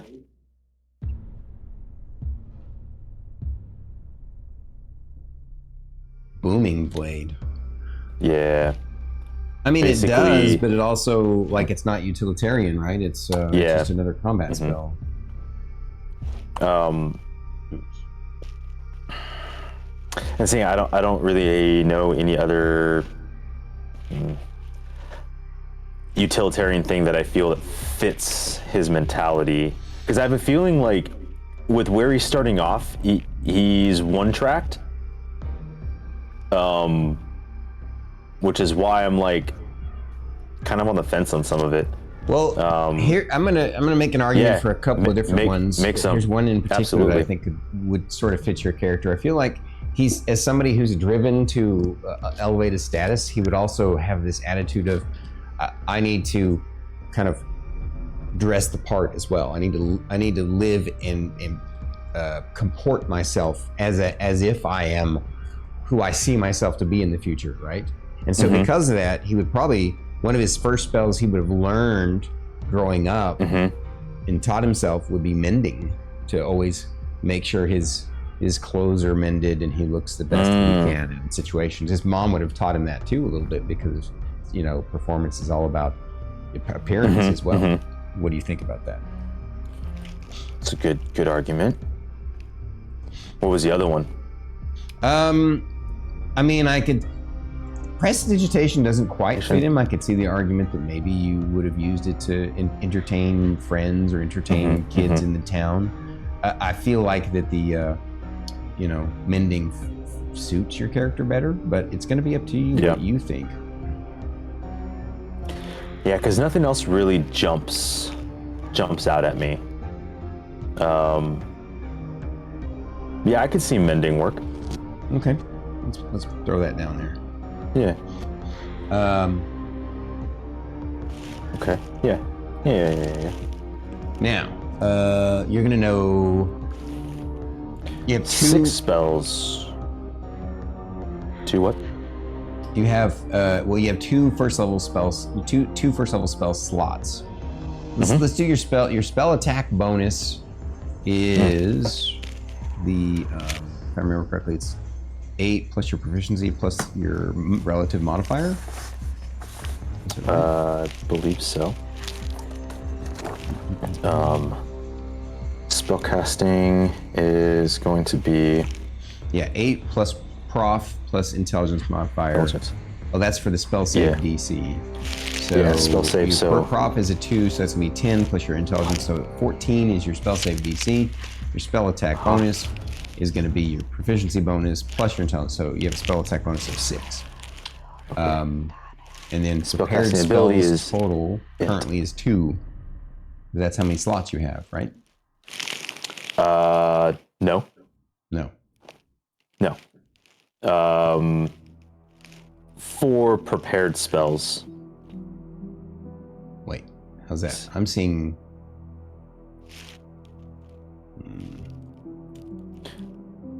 Oh, I see. It's 4 prepared, but you only have 2 slots for first level, so you can only cast 2 of them. Okay. Yeah. So prepared spells is total for okay, gotcha. All right. Yeah. So now we need to come down here. Prepared spells is total in the spell book versus. You have 2 slots. And so because you have, this is the way I'm going to do this sheet. It says slots remaining. So I'm just going to check mark the ones we're not using, and then what happens is, so these are your 2 slots, and when you use them, you just fill it in. That's one way of doing it. You can do it the opposite way, however you make sense to you. I don't have a radial on this. It's just a blank space, so I'll just whatever you want to do then. So now we need to come up with 4 spells. I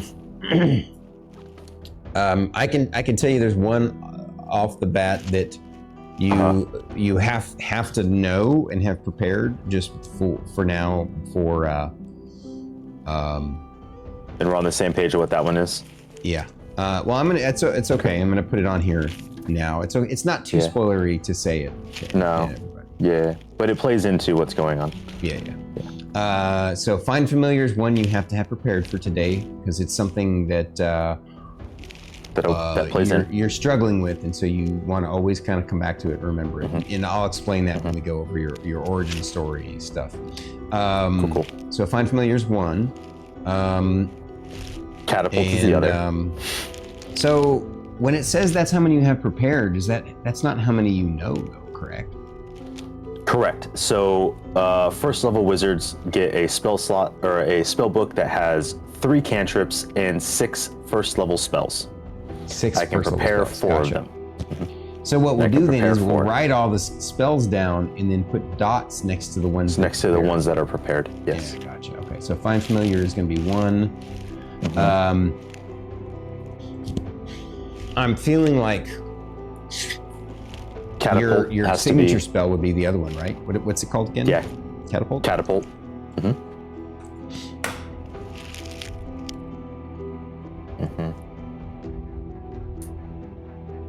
And then what else do you feel like? So Probably mage armor. Or So, if you okay, wanted so that to was take mage something- armor, if you didn't want to, that's okay. Okay, so I was kind of debating on it because I think mage armor is a decent idea to take. However, being where he's at, I would imagine he doesn't have a lot of combat experience. And the idea, even though I know mage armor is not a concentration spell, realistically, but the idea of bolstering himself for long periods of time may not be the first thing he thinks of. Well, So- in the context of what's going to happen today, though, I think if that's a spell you wanted him to know, he would probably want it. If it's Okay. not a spell you wanted him to know, then I would say, he won't know it. So Because I feel like for him, shield is very much a solid option. Like, you know how I shield feel works, like right? It's a bonus. it's a action. reaction. A reaction. Excuse me. Shield is a reaction. Yeah. Yep. I always accidentally say that wrong. I do apologize. It Yeah, is a no. reaction. No, So that's fine. you only get it one shot, basically. You know that, right? Yeah. No, that makes sense. Yeah. Yeah. I've So- never been a big fan of shield in 5th ed. I think it's terrible. No. Like shield in 3.5 was tremendously better. Okay. And maybe that's something that in the future your character can work on creatively to come up with a custom spell. I'm totally fine with us discussing stuff like that in the future. Okay. For now, I think mage armor would be a thing. Mage armor. I don't know. Solid. Okay. Potentially. I mean, it was either mage armor or shield. I didn't want to pick both because I felt that was a waste. Yeah. Yeah. But I was kind of unsure. The only thing is I think my only argument to myself against mage armor in the long run is just knowing when I take my subclass, I get proficiency with light armor, so then it becomes obsolete. Oh, I forgot about that with your class. Yeah, no, you're right. Then Yeah, you it shouldn't take becomes mage armor. obsolete. So In I'm fact- like, why? In fact, I completely. Oh yeah, but that's going to be later. That's second level. As a wizard, you're going to learn what you learn, right? So Yeah. So and I'll be it's- honest with you, it's not like your character knows. Based That upon he's his gonna- background, he's not going to know that there's something called a spell slinger. It's going to be something that grows within him and that he's trained to do based upon the background. So I feel like So mage armor still would be mage like a armor is basic still- spell, right? It doesn't necessarily mean he had to pick it for the day, but I feel like he would know it, right? Yeah. No, that's fair. And then, it's just, as a wizard, the neat thing about It's a wizards is staple. you don't ever have to use it again. You just know it. So, Yeah. and I it's think not it's okay necessarily- if you have it on for today, Yeah. but we don't have to. So, Yeah. anyway, we need to pick 3 No, more we'll spells, take that. right? Okay. So, what So- other first level spells looked good to you? So for some utility aspect, I was thinking expeditious retreat for movement. Yeah. So as allows me to do a bonus action dash, Right. which I think will be creative. Looking at somebody who is quick and nimble, kind of adds to that. Got to know when to get out of the way quickly, as well Right. as using it to not to say uncharacteristically, but as a wizard, rushing the opponent is kind of something that they arguably wouldn't expect, because it's just a movement spell, not a retreat spell. So True. I liked expeditious retreat. Okay.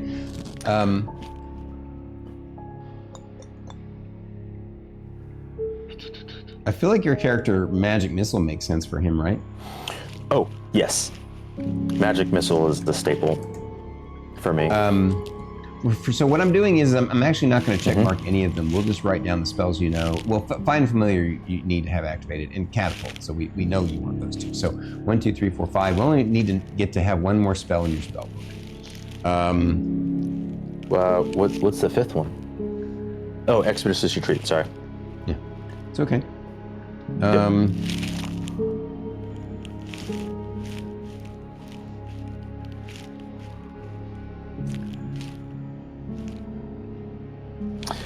The other one, so the last one, in kind of sticking with the flinging concept and slinging aspect, I liked chromatic sphere or chromatic orb.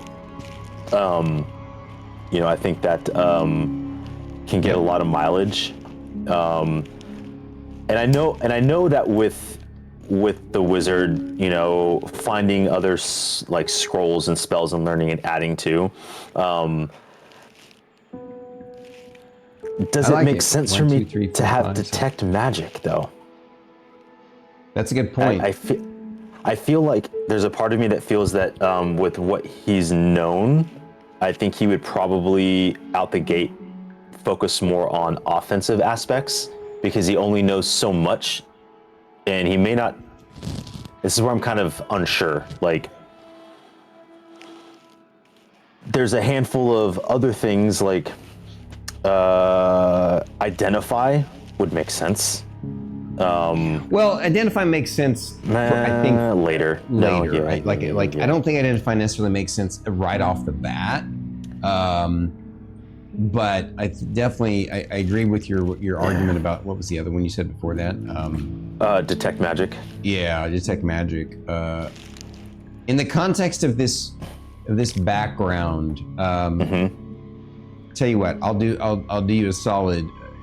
You'll actually have learned one additional spell because of the backstory that's going to come as part of today's one shot. And you know what? I was going to ask, like, do I consider the find familiar as part of one of my already known spells?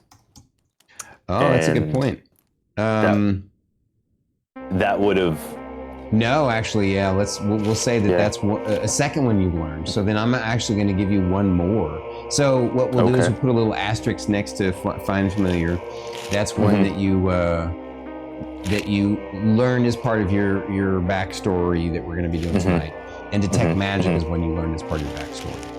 Your character would have focused on the other. That's why he knew the catapult, the armor expedition. So 1, 2, 3, 4, 5. We still need to pick one more spell then. The chromatic orb would then be I put that on. You still need to pick one more. Oh. I gave you 2 freebies basically.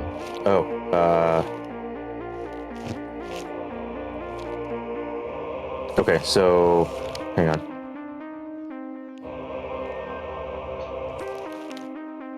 So 1, 2, 3, 4. Ooh, okay.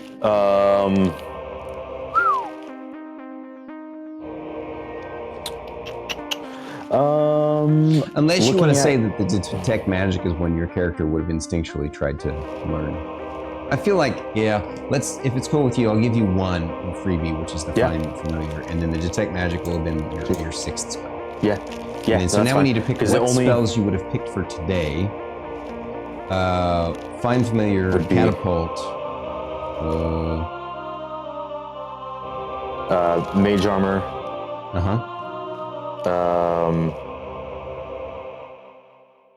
Tell you what, once I have described to you how things are going to start out for origin story tonight, maybe I'll let you choose that fourth one, that last one, as to what is prepared, because it will have made sense that your character would have made a choice based upon what you're going to experience tonight. Okay. All right. So I think for the mechanics for the bottom part, the very that last page for the companion familiar, we'll do that later. So yeah, let's briefly take I think we're done. Double check me on your character sheet, but I think we've gotten everything nailed down. I guess we can. You're gonna have a dagger. We've got to put this here in this part. Dagger, your attack bonus, because I think dagger is is dagger a finesse weapon? I think it is. So there's 5, and then it's, I believe daggers are what, a D6 or D4? It's a D4. Yeah. 1D4 plus. Now, as a finesse weapon, fifth ed, you also get to add your finesse, your dex damage to the, yeah. So 3. All right. Let me see. What I have is the one melee weapon you have is a dagger. The attack bonus is a 5 because it's finesse. Okay. And then the damage is a d4 plus 3 because it uses your dex modifier for the damage. So 5 and then d4, 1, 2. Okay. All right. Okay. So this is a perfect time. I'm going to switch over to the other screen, this one here for now. And then now I got to move because I have vanished from the screen. Look at that. Stormy is invisible. I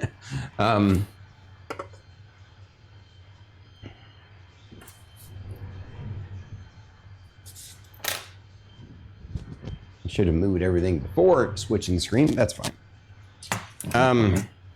Guess it's 6 in one and half dozen the other. This is a perfect opportunity for you entertain the troops while I go take a quick potty break, and then then we'll trade places. Okay. Okay. All right. I'll be right back. All right. What's up, everybody? What do you guys think so far? I hope you guys like it. You're just finishing Baldur's Gate 3? Jeebus, man. You're finishing it.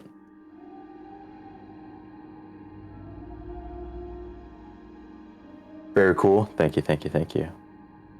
Yeah, I've been struggling with it because I want to talk to Druid about it so bad, but we just, we know we can't talk about it, so it's just so difficult.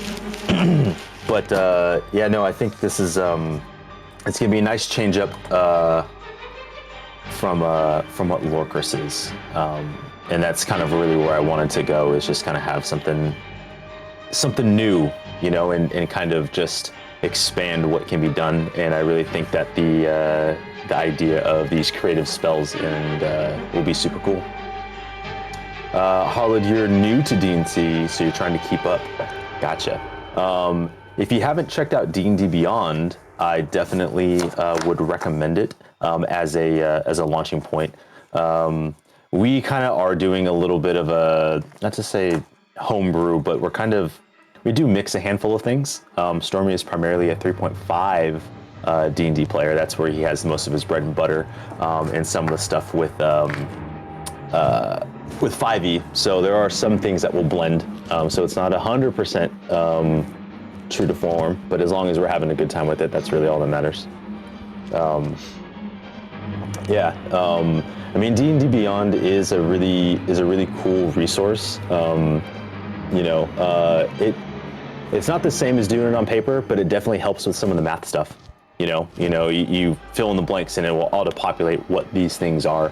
And they have tons of options on the desktop to kind of override and do a bunch of manual things, which is something I will be doing so that I can kind of have a quick look and make sure that I'm following stuff properly on my manual. Yeah, Telecannon, 100%. Level 1 version of Sukuna's butcher technique. It's kind of where I got it. Sorry for anybody who hasn't watched Jujutsu Kaisen, but season 2, that one glorious fight that we see with Sukuna was really my launching point. And I wanted to kind of, how would I mimic that? And you can't quite mimic it exactly. So I'm like, what looks similar? And I wanted to try to emulate some of that in some aspects. So that's kind of where this lithe martial, I know we're calling it a spell slinger, but why I picked the Blade Singers, because it felt like it had the most tie-in to being able to have magic and martial and some of the stuff. So the magical super chef. It's a neat sort of what if Sukuna had a different background in a different world and turned into a good guy, right? Yeah, and his lust for power is still the same. It's just now different, attribution to it. So did you need to take a bladder break? Yeah, I'm gonna go refresh my not my coffee, because I will then be like Druid with a tiny bladder. But I will go grab me an agua and run to the restroom real quick. So I'll get a setup for your origin story, one-shot encounter. Yeah. So. Okay. See you in just a bit. I'll be right back. I'm excited, guys. Wow. So cool. You can't hear me at all, right, Fate? Right? Good. Except he did hear me. Once he's left the room, we'll chat amongst ourselves. Otto's irresistible fillet. Malevolent kitchen. Yeah. All right. So, folks, you got, I know for you amazing folks, Pelicans, Spiper, Kieran Chikata, all you folks maybe lurked in the background, or new personnel would be like game who've watched the YouTube videos. You're probably wondering, what is Stormy doing? Everybody's from a different world. I promise you it'll all make sense. And it's gonna be fun to craft a story that's across multiple worlds. And I mean, I don't know. Yeah, maybe sorta. But yeah. I have some crazy stuff in store, and you folks will really get a treat to see how things come together. I'm just super enthusiastic and excited. Next week is going to be a trip. I can't wait to see the players as they interact with each other without any foreknowledge. They won't have to worry about separating player and character knowledge because they have no character knowledge or player knowledge from from the other characters. So it's gonna be pretty neat. And then we'll see where everything's gonna go, how it all comes together, how it shapes up. When the plot is plotting, indeed. That's gonna be again next Saturday, 3 p.m. Central Time. Usual. I know these folks, Druid and Fate and Starkitty and BT, are gonna be like on pins and needles, so excited for next week. I'm already feeling that way because I've been crafting it. So you gotta imagine from my perspective, I also have to go through all 4 of those and wait till next week, but it's gonna be awesome. And I think the characters they've crafted are amazing. And what's funny is it's gonna be a very unusual party, and so I might have to do some cool little house rule things. Because if you guys have noticed, again, please guys, no spoilers with any of them, all right? But as you guys have noticed, not one of them is a base healer, right? No clerics, no druids, no paladins. None of them have base healing. I think it's possible, I don't remember, do rangers in 5th ed ever get healing? I know, let me take a peek here. I don't think so. I don't think that that's a ranger spell.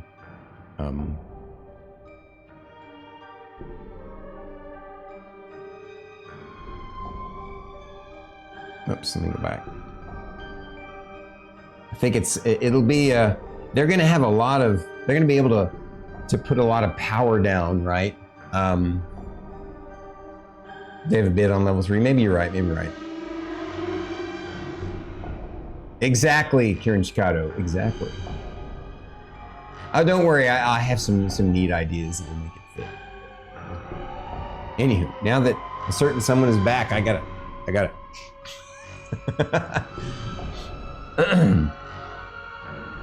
Of course, he's getting his headset ready. I'm sure he can hear me a little bit right now. Thank you, Subi J. I really appreciate you so much. All right. I'm alive. All right. For now. Cool. I'm stoked.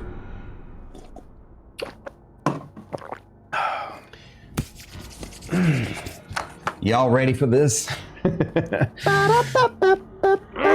me do a quick stretch. Maybe I should have grabbed a hydration. I'm okay. I'll be okay. All right. Are you ready for this, Vic? Yeah. Do you have any other questions about your character or the world that I've described to you so far?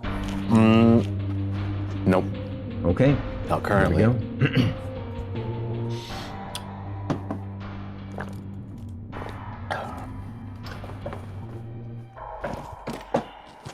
Merrick. Yep. A few months ago, you were apprenticed to a noble mage knight named Sir Conrad at the Theurge Consortium, the newly formed magic guild and college, which was founded by the king's mysterious advisor, Archmagus Merzen Wilt. So I'm gonna go back and reread that just so you can spell out the stuff. You don't have to make notes on all this stuff. After I give you these names, from then on, just listen, okay? But basically, you were apprenticed to a noble mage knight named Sir Conrad at the Theurge Consortium. So that's Theurge,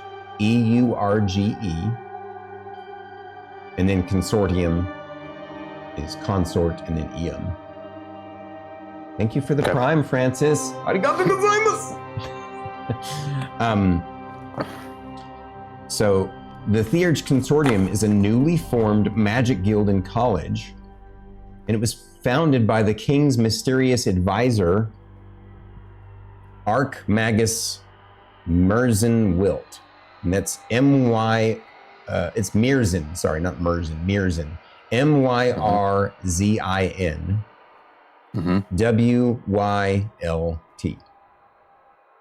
All right, now continue reading. Okay. You were, well, here's some more data you'll want to know, but you were recruited by a traveling scholar named Owen Griffith, who is an academic at the consortium. While he was passing through your township, he witnessed you practicing your unusual artistic talent with spells. Perhaps by chance, he was out for a walk and you were out in the nearby countryside practicing and he witnessed it. After requesting a formal interview with you, he was even more impressed that your few initial spells were self-taught and came to believe that you have a genius-level intellect for magic. He asked you to travel back to Caerleon with him to join the consortium and insisted it was a take-it-or-leave-it one-time moment. As a commoner, you and your family felt it was an incredible opportunity for you, so you quickly jumped at the chance to prove to yourself that you could take your magic skills to the next level. You had been settling in well at the college.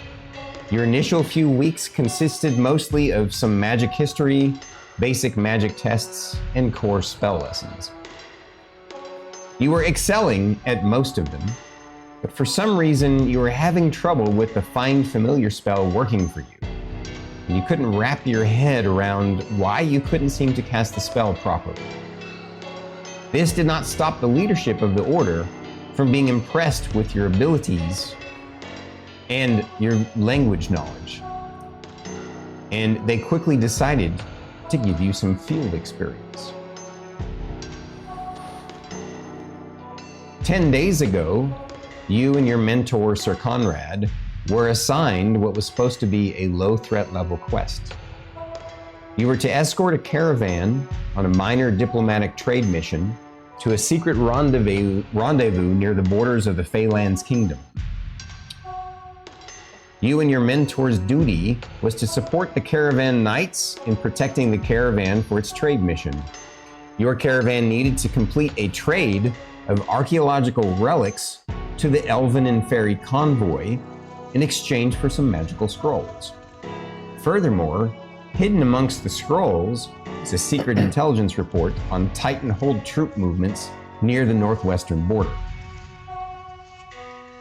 The mission seemed to go off without a hitch, as the area wasn't a good hidden locale. Your caravan and your Feyland allies decided to camp there for the night before heading back to your respective kingdoms the next day. That night, you watched excitedly as your mentor used his magic sending stones to relay the most pertinent intelligence back to HQ. Feeling confident and satisfied, you settled in for some solid shut-eye that night. Deep in the night, you had a strange dream. You might want to take some notes on this dream. In the dream, it was daytime, and you found yourself alone in a clearing, drinking some water by the bank of a small stream. For some reason, you were filled with dread and confusion as to where you are and where you should go next. At that moment, you saw an owl land on the branch of a dead tree on the other side of the stream. It seemed to be staring straight at you. As you stared back, the owl suddenly transformed into a terrifying black dragon which collapsed to the tree. The dragon then roared at you, yelling, "Run!" Just at that moment, you were awakened by your mentor with his hand over your mouth and his finger to his lips to shush you. You noticed he was bleeding from his hand. You thought you heard screaming outside the tent. Sir Conrad pushed a backpack, water pouch, and weapon into your hands. He whispered an order to you, saying, "You need to sneak out to the back of the tent right now and head due east until you find the Roland Road. You have to escape and tell them we were ambushed in the night by blackguards. I'm going to try and save some of the envoy and buy you time to escape." Just as you were about to protest to join him in the fight, he said, "And by the great dragon, don't try to argue. You need to do as I say right now, or I will make sure you are kicked out of the order forever. You need to survive and escape, and I don't intend to die here either. I'll try to find you. Now go." Everything happened so fast, it was hard to process everything as you quickly did as commanded. As you ran out of the tent far into the night, looking behind you, you could hear the clang of metal and the flash of spells. And see the flash of spells, and feel the fear rising in your throat. After hours of running deep into the forest to escape any potential pursuers, your body forced you to take a break. You stopped to catch your breath behind a tree and vomited from running so hard for so long. You wondered how things could go so wrong so quickly. 6 days passed. You found yourself deeply lost in the Wildernog forest, a place notorious for having magic wards which cause trespassers to get turned around. You chastise yourself for not paying a bit more attention in that basic survival class, as your water skin has run dry and you are feeling the initial pangs of starvation as your rations have run out. The next morning, you're resting at the edge of a small clearing. A small white owl lands on the branch of a tree next to you. It blinks at you indifferently, then flies off to the other side of the clearing, landing on another tree, still in your view. What do you do?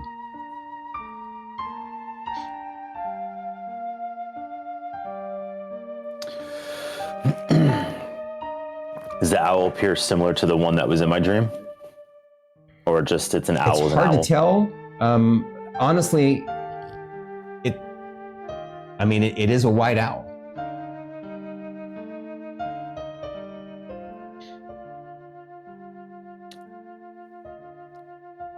I'll meet its gaze and kind of give it the same. Well, sorry, just to re-describe. It landed, looked at you, and then flew off to another tree across the clearing.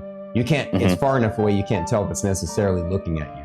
So you really can't meet its gaze. Yeah. But it has stopped on another tree across the clearing. So got it. So I will stare at the point that I saw it go to. Like I'm looking at it or in its direction. yeah, you can see it. Okay, gotcha. Yeah. And with the same kind of blank stare it gave me, I'm going to maintain that same look at it and kind of start walking towards it curiously.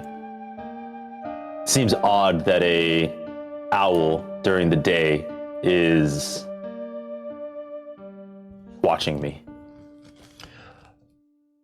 Well, you make your way across the clearing, and as you approach the tree where it's sitting, it doesn't appear disturbed by you and fly off yet. As you make your way under the tree and look up at it,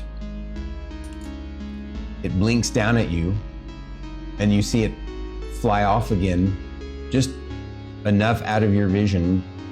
Just enough to where it lands on another tree branch, but you can still see it, and it's still facing you too.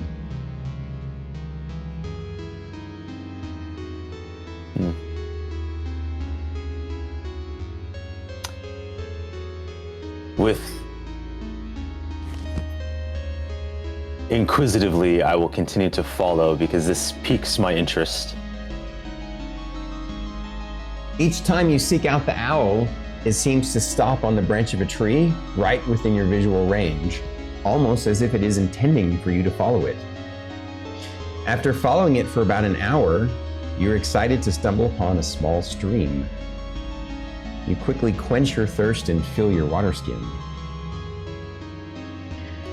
After you do so, you see the owl peering down at you from a dead tree branch, almost as if it is judging you. It dawns on you that this seems very similar to your dream you had that started you on this journey. Something in your mind in this moment clicks, and you feel an epiphany about your trouble casting the Find Familiar spell. What do you do?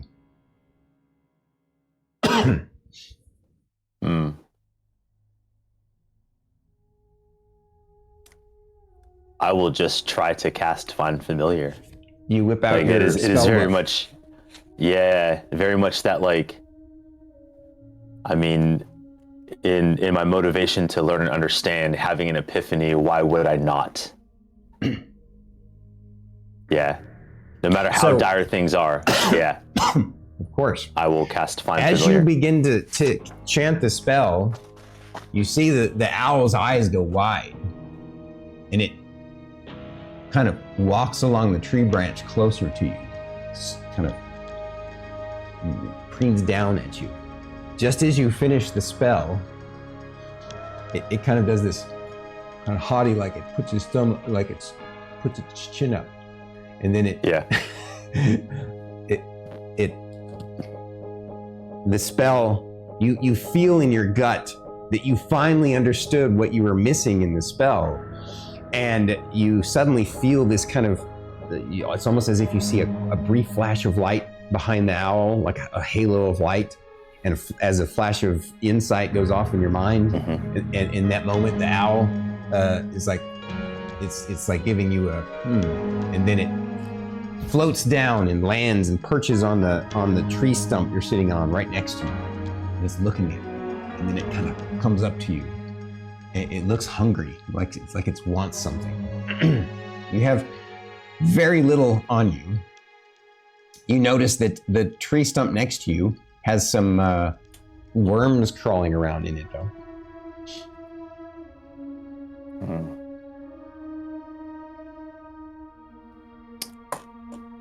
I will grab what I have, along with some of the worms. You have crumbs in your backpack. That's about it. Crumbs of leftover bread. I'll add the crumbs and the worms, and he watches you intently as you reach for your last bit of food and the worms, and he comes over and looks up at you and looks at the food, and he gobbles it up. And then I hold it out in my hand, and extend my hand to him. He greedily eats it from your hand, and then he pops up on your arm and kind of waddles his way up to your shoulder. He perches on your shoulder and just looks at you. And now, this little white owl, you notice he's pretty young. He's kind of a little baby white owl. This little white owl is now your familiar. Yeah, good. I put my finger up his butthole. He's not very happy about that, though. He doesn't have a butthole. He has a cloaca. All right, I'll put him in here. So, also, super anus. you didn't see this, but check this out. I even have. Oh, It's so tiny. I don't know if you can even see it. I think I did. I can barely even hold it. Oh, that's so cute. Right? All right. So That's great. he even these man. colors match the character that the model picked. That's cool. All right. So Yeah. Although far from hearth and home, you are very comforted by your new owl friend. He seems quite happy perched on your shoulder, or you notice that sometimes he'll fly around and he'll perch on your head. That's a little uncomfortable, but he doesn't bite into your hair, so, with his talons, he seems to somehow be able to balance himself there. You feel a strange kind of emotional connection to him, like he's satisfied that he found the friend he was looking for.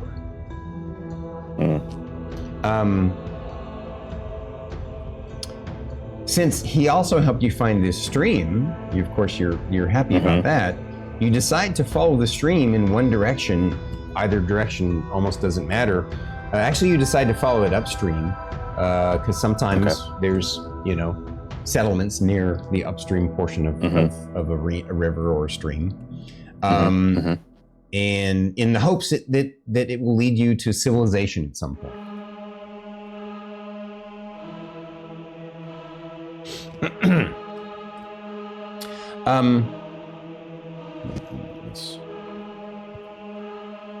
After another day of traveling, you of course have drinking water. You found your owl friend has helped you find berries and little grubs and things like that. He's been incredibly useful for that. But you obviously were able to rest a bit more and get your spell slots back, just to be clear. Okay. You eventually find that the stream ends in a natural spring. Sadly, there's no civilization nearby. However, you do spy an ancient thicket in the distance. And you think you spot a tiny ruined stone building with its roof open to the elements in the thicket.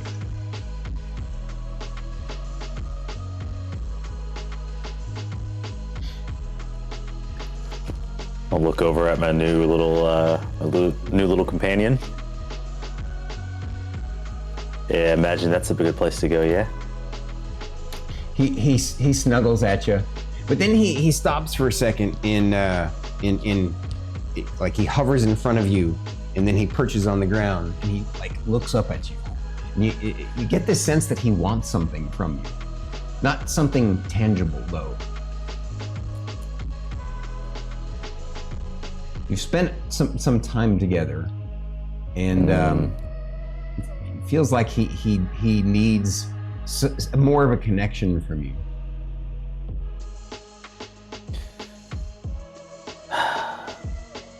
You and I are a lot alike, aren't we?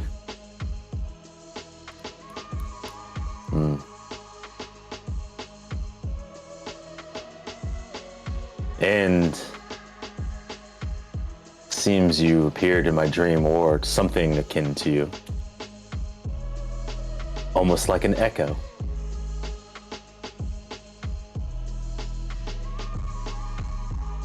Echo?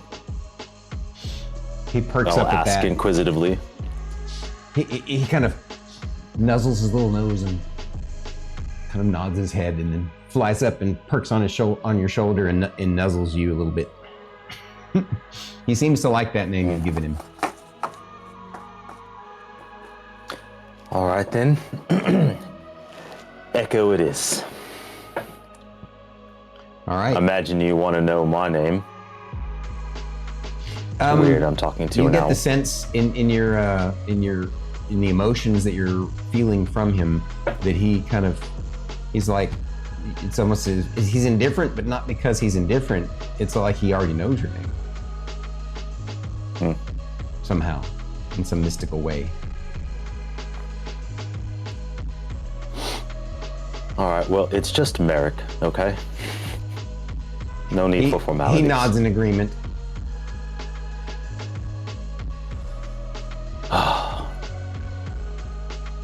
To the ruins then.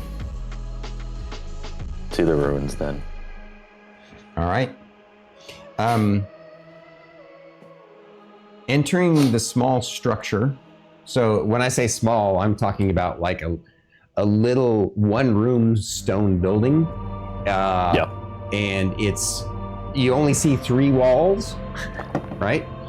And no roof. And it's so overgrown with weeds and vines and growth and thicket. And behind it is nothing but a wall of like you see lots of tall, thick trees and a hedge and vines so thick that it just obscures your vision beyond it. So it's like right at that edge of the thicket. And entering the small structure, you see that it is overgrown with moss and vines as well inside. And there appears to be a stone seat or throne at its back wall. Upon the seat, you're a little bit nervous to barely make out the shape of a skeleton in crusty, corroded armor, covered in vines and overgrowth. You glance at your new owl friend, and he just blinks at you, unfazed by the sight. You warily approach the skeleton throne and see that the corpse knight's bony hand is raised and appears held by the vines. It points to an archway behind it to your left and its right. You didn't even notice the archway before because it has a blanket of vines covering it. You can now see that walking through that archway would lead you out into an open area behind the tiny one-room building and the thicket.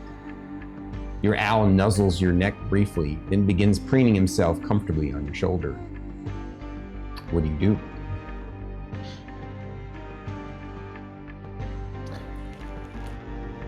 Hi, Vlad. Hi, Francis.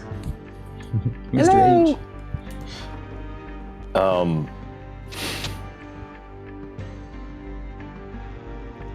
H. I'll look at the skeleton where it's pointing. Good bones. I pat the head of the skeleton and then I'll just follow along. Okay. Like, oh yeah, thank you, man. Appreciate it. After pushing aside the vines blocking the archway, you notice a great henge in an open grove. The grove is surrounded by a wall of trees and a deep thicket which obscures it from all sides, save for this single entrance through the tiny building. Of course, at the edge of the grove is these giant stone hinges that nobody would be able to see from outside the thicket. Although you have heard of the various stone hinges throughout the Ungalled lands, you've never seen one before. This seems a bit different from what you've read about, only because in the center of the circle of giant stones, you notice an 8-foot tall, shiny yet dark-colored statue of a dragon with its wings pulled up and back. It sits upon a similar-looking circular dais. Similar as in made of the similar material? Right. Okay.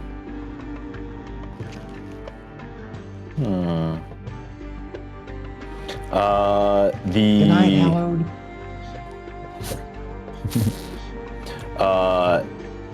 The manner in which the dragon is sitting, you say wings kind of peeled back. So I'll re-describe it fully. So imagine there's that circular dais. It's kind of a shiny, yet dark-colored dais round in the center. On it is a 8-foot dragon statue that from a distance you can't quite. I mean, it's a pretty good distance, so you probably want to close the distance to see more. But basically, you can tell that it kind of looks like this. Or from the distance, it looks like its hands are outstretched in some way, and its head is up, and its wings are pulled back and up.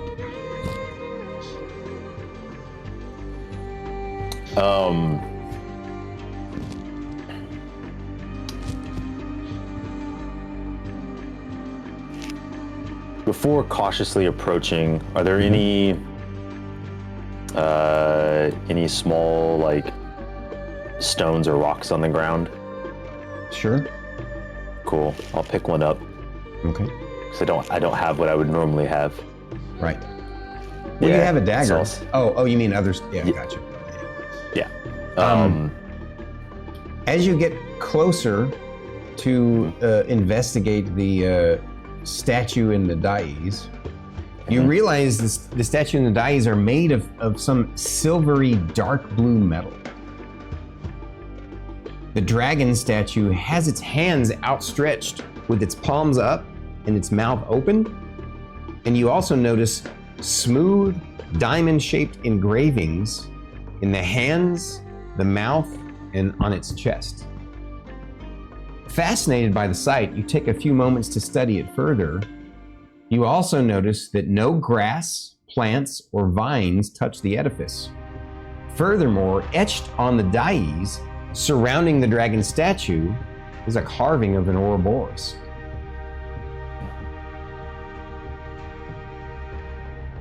As you ponder this for a moment, before you get a chance to decide whether to investigate further or leave, you hear the crunch of footsteps on grass behind you. You turn around to see the skeletal warrior with the rusted armor from the entrance is creeping toward you with a sword drawn. Roll for initiative. Okay. Let's see here. Where is it?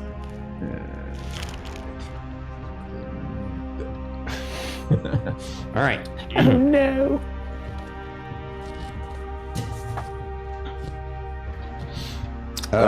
So imagine that the whole mat is the grove, and that there's basically just sort of a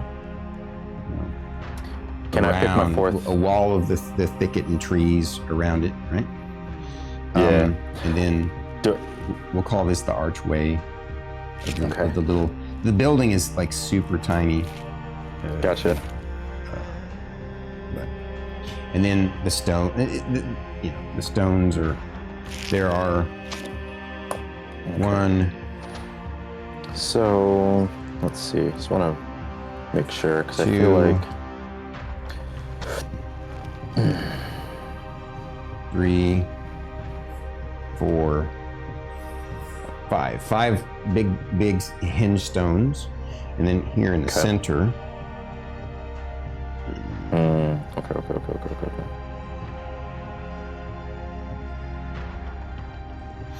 Pretty terrible circle, Stormy. Something I forgot.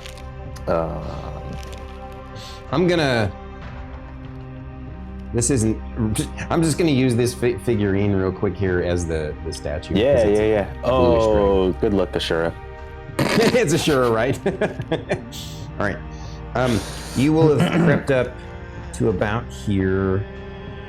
I'm gonna just stick to see. It's funny, the owl is like the same kind of colors as the.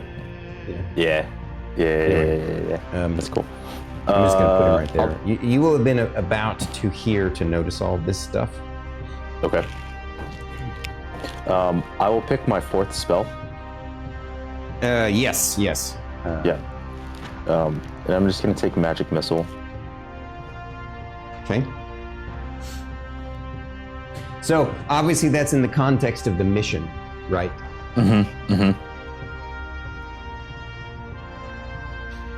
You see why I thought it would be best to give you the opportunity to pick that after the fact. It's fair, I feel like. So quick question for you. Yeah. Since Find Familiar is technically a ritual spell, do I have to have it prepared to cast? Because it's a ritual? You have to have it prepared. Because it's a known spell. Same with Detect Magic, it would be considered a ritual spell. So I could.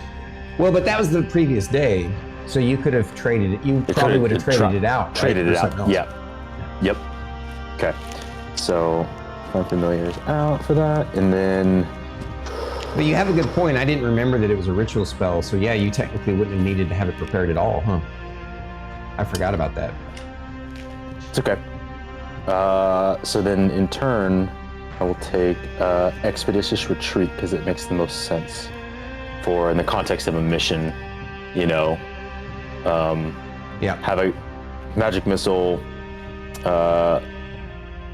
Mage Armor, catapult, expeditious retreat all make sense to kind of have as a general staple. And correct me if I'm wrong. You have two. You can cast two of them, right? Cast 2 spells. Yep. All right. Yep. And then something to note with the wizard class, we do have arcane recovery, which is once per day. When I finish a short rest, I can choose to expend I can choose expended spell slots to recover currently up to a combined level of 1, and none of the spell slots can be 6 level or higher. So perfect. Yeah.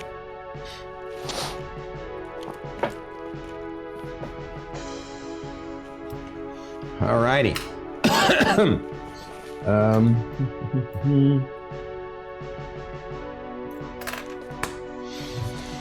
And let me roll this guy's initiative. What was yours?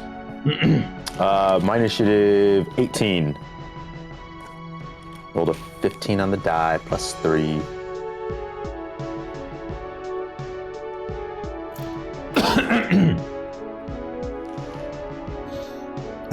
Okie dokie. So, like I said, you wheeled around to see him approaching you now. I would say he would have been about 10 feet. So, you get to go first. Oh boy. Okay.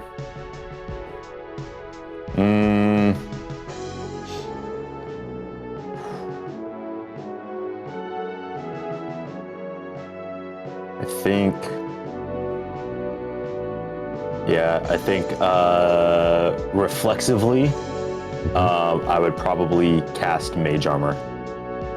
Okay. Yeah. One of those things where I know it's burning a resource early, but I don't know what this thing is capable of, and defense is my best offense currently. I gotcha. So that would bump your AC up to a 15, correct? Mage Armor makes my base AC 13 plus... Oh, 13, so 16. Your AC is a 16. Because it'll be... Mage Armor if it makes your base armor a 13 plus Dex. Then you have your Dex bonus added onto that as a total of 16. Yeah. Okay, yeah. Perfect. So 16 is my AC. All right, so you cast Major Armor on yourself. Yep. And anything else? Any moves? I'm gonna move about 10 feet. So as I'm staring at the skeleton, 10 feet to my character's right and back 5 feet. Yeah, so I have a way of like retreating and not backing into the dais, but maintaining some distance because I'm not quite sure what it's gonna do. And then I'll have my dagger kind of at the ready, and kind of just kind of wait. Okay. Let's see what he does. Mage Armor is an action, right? Not a bonus action? Correct. Yeah. Major Armor is an action. Okay, yeah, cool. Cast it as a spell. Yep, just making sure. All right. The rusty skeletal warrior makes his way over to you, and takes a stab at you with its short sword. Okay. Oh, that's a natural 19 on the die, so that's gonna score a hit. Great.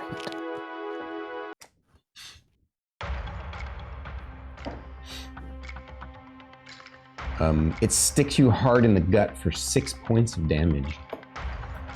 Oh. You fear your heart rate rising in your beating hard and you feel your heart rate racing and your heart beating hard in your chest as the fear of demise hits you hard.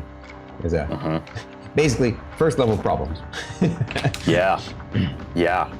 It is now your turn. Okay. He's wearing metal armor? Yes, it is wearing. Well, it's basically scraps. So. Scraps, but it's still metal. Okay. All right. Well, out of sheer panic, being this close, I am going to cast Shocking Grasp, which gives me advantage if the target's wearing armor. Yep. It'll do a D8 of lightning damage on a hit. So that's a melee spell attack. Right, which would then be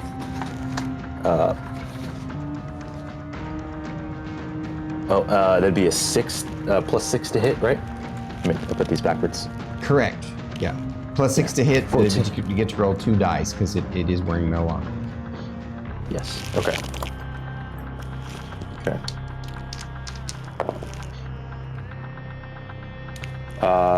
21 to hit. Definitely hits. Roll your damage. Okay. So it does a D8. Where's my D8? Oh, where are you? Where are you, D8? Nope, that's a 4. Ah, here's the D8. That'll do 4 points of lightning damage. Okay.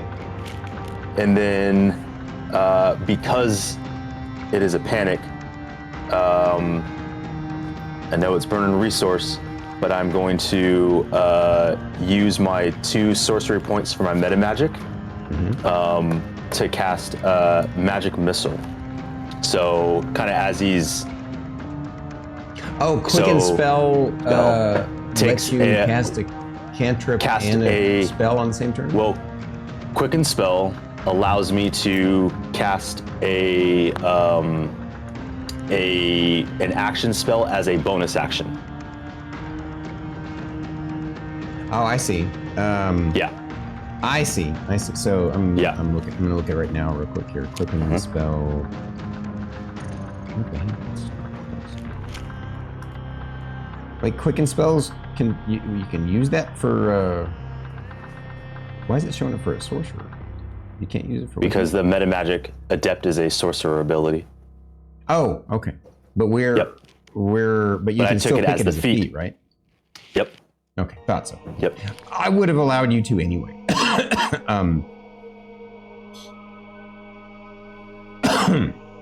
Sorry, I'm trying to.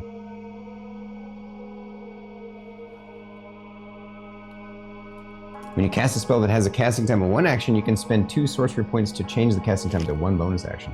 I gotcha. So you basically use Shocking Grasp as your action, and you're going to use your 2 spell points to do Magic Missile as a quicken spell. Yep. As a bonus. I like it. All right. Go Yeah. ahead and, So kind of as this is happening, as he's kind of run me through, there's that panic. And as I come forward, you see like the arcing magic. As I throw my hands up to grasp, because I'm gonna kind of grasp like with both hands, even though I know it's technically like a one-handed thing. But like as I come forward, I grab that, throwing out this way. You see the 3 darts arc out. Shocking Grasp hits, and then they coalesce in. I love it. That's awesome. So, Magic Missile at first level is 3 darts, correct? Yes, 3 glowing darts of magical force, D4 plus 1 for each. D4 plus 1 for each. So, first one is going to be 4 damage total. So just roll them all together. Do you not have enough? I have only.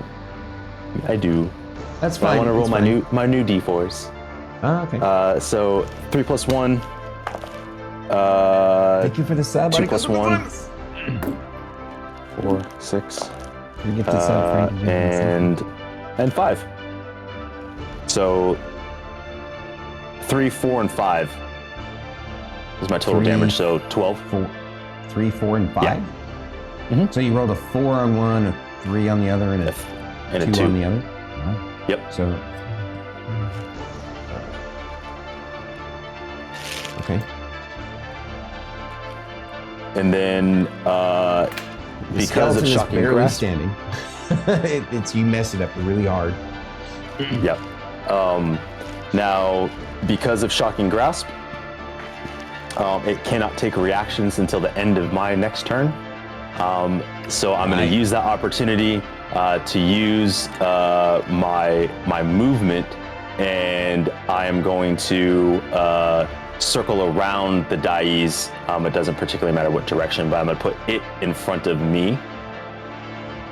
Yeah, where I still have a little bit of line of sight on it, but I can kind of see where it is, but generating some space. Gotcha. Like that? Yep.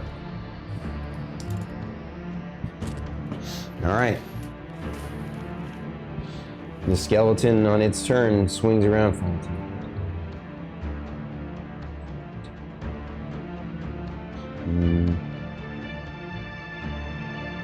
Barely gets within range of you, and of course, you're feeling your mortality more than you ever have in your whole life, since this is really your first life or death combat.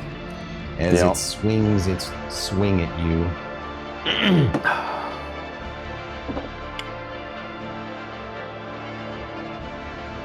Thank goodness you cast that mage armor.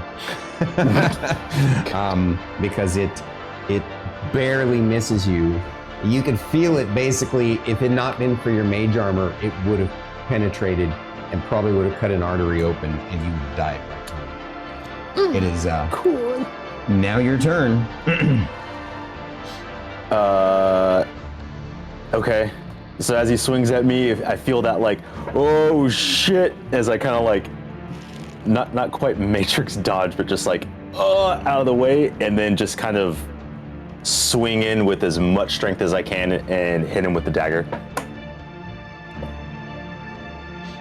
That's all I can do. Ride it. Roll it.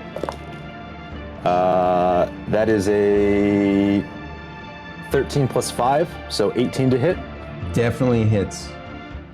Your minimum damage shatters the skeleton apart. It falls to the ground. Your adrenaline is coursing through your veins. You can feel your heart in your throat, and you can hear the pulse of your heartbeat pounding in your head. And I'm gonna read this to you real quick if you don't mind. Yep. After barely surviving this surprise encounter with the undead skeletal warrior, the adrenaline rush, your thirst, and your hunger finally start to hit you the hardest. You stumble a bit and plop down on the dais for just a brief moment to catch your breath, inadvertently, accidentally, not really intending to, just because of the stumble and almost passing out. And probably yak too. Yeah.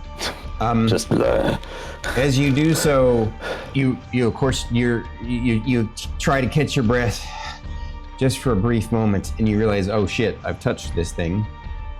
And when you open your eyes, you notice that some of the blood from your open wounds trickled onto the dais. The Ouroboros encircling the dragon begins to glow a deep red color, and you can sense a slight magical vibration emanating from it.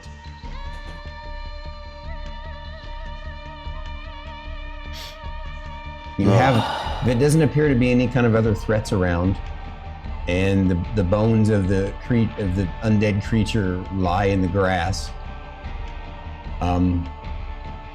You feel comfortable enough.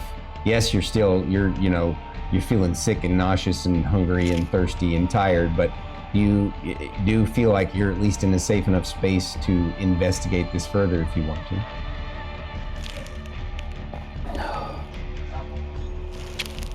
I'll look down at the skeleton. Oh man, I thought you were nice. And I'll give like a lazy like nudge at its foot, like, you dick. All right. Well, Echo, it looks like I kind of did something here with me dying almost. Should we see what this is about? Yeah. Yeah, I know. Yeah, so I will investigate the dais and the dragon statue. Okay. I'm gonna go back to the other scene since we're not in combat mode anymore. As I explained before, I'll reread it again here. The statue and dais are made of a silvery, dark blue metal. The dragon statue has its hands outstretched with its palms up and its mouth open. You notice a smooth diamond-shaped engraving in the hands, the mouth, on its chest. You also notice that the Ouroboros symbol that's going around the dais, around the dragon, is now glowing red, and you sense magic emanating from it. You can, obviously, if you want to detect magic, you can detect magic. If you want to make some sort of arcane kind of check or whatever, and or invest, you tell me what you want to do next. Yeah. I'll start with an Arcana check. Okay. And kind of that investigation, it is magic. It's now glowing, so that's interesting. See if I can either recall anything from any of my teachings, or maybe try to understand maybe what type of magics it is first before diving deep into a detect magic. I'm going to let you roll your Arcana with advantage here. It's almost as if you sense something about this that's familiar somehow, even though it's impossible that this could be familiar. 18 total. Gotcha. With an 18, you definitely think that this is some sort of magical device that's to facilitate something. You don't think it's like an opening to some secret place. You don't think that it's a weapon or anything dangerous, because it probably would have already gone off by now. It hasn't hurt you from touching it. You do believe that whatever activates it is activated by blood. Obviously the clue is your blood trickled onto it, which made the Ouroboros glow red. Yeah. You're thinking to yourself, this thing could be some sort of magical artifact that might bestow a boon upon you. It's also a risk that it could bestow a curse upon you. You've also remember in your most recent studies, of course, you haven't been at the consortium long, but you tried to, as much as possible, lose as much sleep and devour as much knowledge as you could. And you were fascinated reading stories of teleportation circles, and that's an old magical tech that they're trying to revive, and that apparently there's some theories that the hinges at one time were some sort of mass teleportation device that has been lost to time. And so you think to yourself, I wonder if this could be some sort of magical teleportation circle device that's activated by blood. It makes sense from the druidic standpoint that you would have to give up something to activate it. Obviously it's a risk, but maybe this could get you closer to civilization than you were before. Of course, the risk is it could also get you farther than you were before. Although at this point, you're so far lost in the Wildernog forest that it's up to you what you feel is best. One other thing you take note of is obviously those smooth diamond engravings seem to be something. Yeah.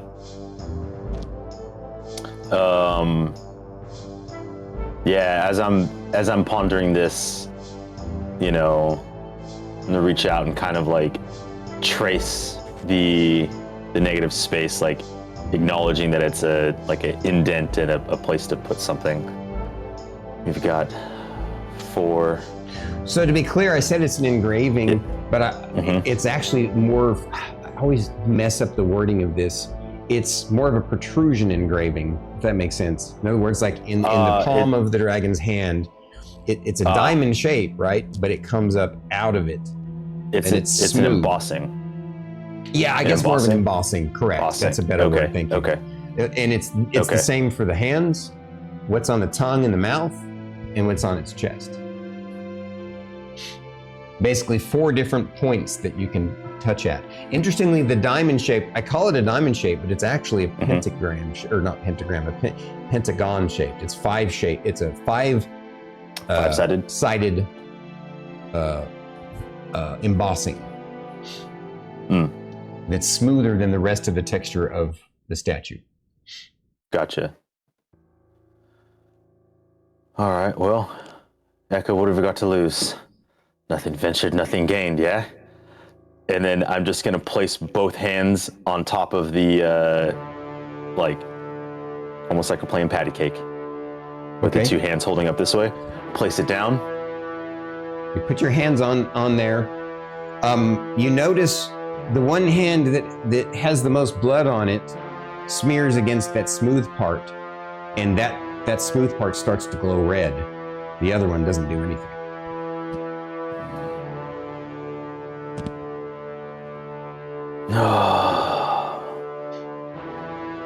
Alright, I hope I don't have to lose any more blood for this.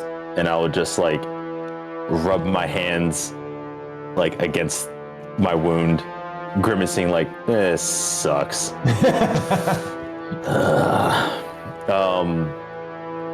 And in a way, I will symbolically mimic where those points are. So rub both my hands, my chest, lick my hand, and then cover everything and leave the one hand open so that I then slap the hands again. Gotcha. All right. As you touch each sort of gemstone extrusion with your blood, it glows red. And at the moment that you touch the final one, you feel as if you feel a wave of lethargy and fatigue just wash over you, and you think for a brief moment to yourself, maybe this was a bad idea. You feel you feel the owl get terrified as you do this. It wasn't scared before you did this, but now the feeling that's going through you, it feels scared. You feel a wave of lethargy and exhaustion wash over you. You feel like the gravity where you're standing suddenly gets heavier, and the magic emanating from the statue seems stronger. And as you basically, the last thing you think of is all of this sensory overload and exhaustion and hunger and thirst hits you. You're no longer able to stay conscious. As you're falling unconscious, you think to yourself, oh, the four gems that I touched were to activate it, and then the Ouroboros was the 5th, right? There's four things, and the Ouroboros was the 5th, and now I don't know what this is going to be. And you pass out into the darkness of your unconsciousness. And that's where we'll leave it for tonight. Great. Squishy wizard problems. Yep. Oh, man. That's cool, though. That's really cool. I'm glad you liked it. Yeah, no, that's dope. That's dope. I must know, what do you think of the world that I have crafted for you? Interesting. I see, just kind of, given the setting, I can see a fair bit of political intrigue that can be had with it. Definitely, maybe some mystery elements can be easily pulled in, which I think is going to be exciting. I feel with what you've created, it is going to be definitely different from Isles in the Mist in a good way, a different type of adventure. And I think it's got some really cool things to kind of to kick off. Already not feeling like, mind you, I use this in a loose term, but just like, does he feel like he failed himself? Like, how could I have let this happen already? My first time out, getting stranded. Like, oh, well, the real world sucks. But nothing ventured, nothing gained. The only way to move forward is to try. Right. And magic just calls to him. There's no way he would have let that go. Of course. Yeah, he's like, yeah. And I think with him being a little bit eccentric, I think is going to play really well to the magic, and I'm definitely excited to see where this goes. Who knows where I'm at? Fuck. I gotta touch the random thing. Lick the blood. Good night. Good night. I appreciate Wizards you touching things and causing problems is safe bet if there ever was one. You like the character? Indeed. Thank you, Mr. Hildebrand. Thank you. I'm so excited for this character. As am I. Yeah, I will say, I personally, I'm really happy I was actually able to use the Shocking Grasp Magic Missile combo, because I was like, this is going to be cool. Trying to think of, some of the aspects like, it's spell slinging, but still be deadly up close. And I thought that would be, with the meta magic, that would be a great display of, you got too close. Using it in a panic way is like survival. And I think this may be his first thing of going, oh, this plays well, break him down, do some damage, back away. I think is really cool. So I'm happy I got to do that out the gate. I was like, when can I do that? That's gonna be cool. Yeah. Holy shit, man. Did it make you sweat? Yeah. I mean, I have no doubt that if things went sideways, you have a plan, whether that means a new character sheet or not, but there's a plan. But yeah, no, I think this world is gonna be really cool. I think it's gonna provide a lot. Now we just gotta know what everyone else is doing. I know. What happened to them? What are they dead too? Because very cool. I can't wait for next week. The one when if Bob Wizards found a says, big red button in the cave, said do not press end of the world. They argue for weeks over why they should press it. Yep. Yeah. Exactly. Yeah. No. Very much gonna be intrigued with. You might have to curb the. Don't touch the shiny thing. Ooh, magic! Oh shit! This is great, right? That's what origin stories are all about. You have these moments where you learn a lesson, and you're like, okay, I'm gonna be a little more cautious about this going forward in the future. Well, we'll see what happens. You know not. What's gonna happen. I mean, if it pans out well, it's like, it's a good thing I did do that, huh? So I might as well just keep doing the thing until there's consequences. Indeed. Yes. Yeah. Well, speaking of consequences, this world or yeah. It was good. It's good. I'm excited. Only one more week now. Oh my gosh! And then after that episode, I'm sure you guys are going to be spending some portion of your Saturday evening and your Sunday binge watching each other's episodes. Well, the cool thing is that Drew and I, so I have work this week, and then that first Saturday starts my 10-day PTO. So we're gonna have all week to binge it. Oh, yeah. Perfect. So I get to kick off my PTO with our story. Right. And I'm so excited about that. Yeah. And that's, but I don't want to, I don't want to spoil the happy factor, but that's assuming that you guys make enough progress. No, that's right. I think there's going to be a conceivable amount of progress there that it'll be okay. Yeah. The way I have it crafted, it's going to be phenomenal.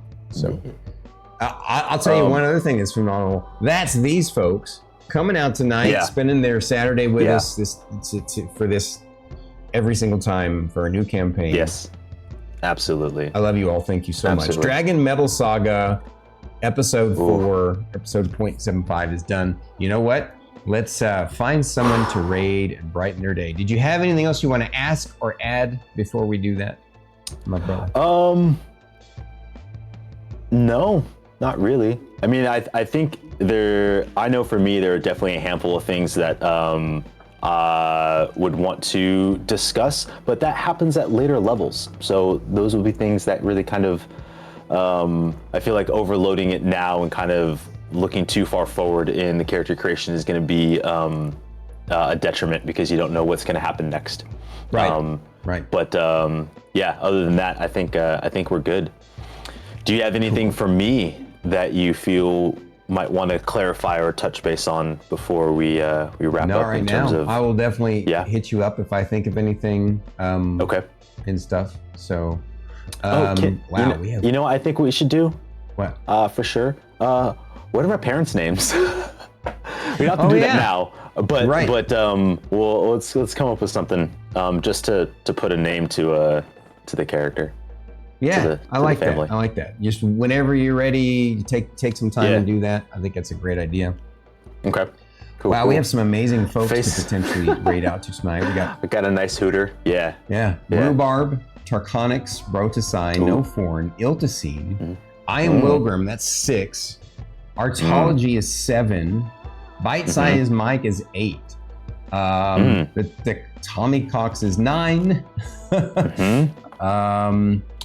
We got one more. You can roll a D10. 10 is Eclipse. He's been a new friend of the channels. Yeah, so Eclipse is how about that? I'll roll a D10, and that's who we'll raid out to. How's that sound? Okay. Yeah, and everybody, again, thank you for joining us and joining me today. I've been super hyped for this. I mean, if I ain't first, I'm last, so that's great. I love it. And one last thing, don't forget, come check out BT and I Falling Lords tomorrow, because we're probably gonna fall off some shit. What time tomorrow? We're gonna be 10:30 Pacific time. Pacific time over on BananaTomOG's channel. But make sure you drop extirpatefate a follow. His links to him are below. Please, guys, got to help support all of the streamers of Stormkeep, so we can keep supporting you guys. I appreciate you all so much. All right, rolling the D10. Do it. 5. That's gonna be 1, 2, 3, 4, 5. Iltacine it is. You know what's funny is I rolled the D10 just for funsies, and I rolled a 5. The universe is spoken. I guess you could say it's fate. I'm gonna try to keep the motif. I don't think it's gonna stick this time around. Maybe it will. All right, everybody. Thank you all so much. We love you. Goodbye. Yeah, start that raid up. Get that fired up. Give it a few times, a few seconds. It's been amazing. I'm so glad we're ready to rock this world. I'm so hyped. Hell yeah. Bye-bye. Okay, guys. Laters. Peace.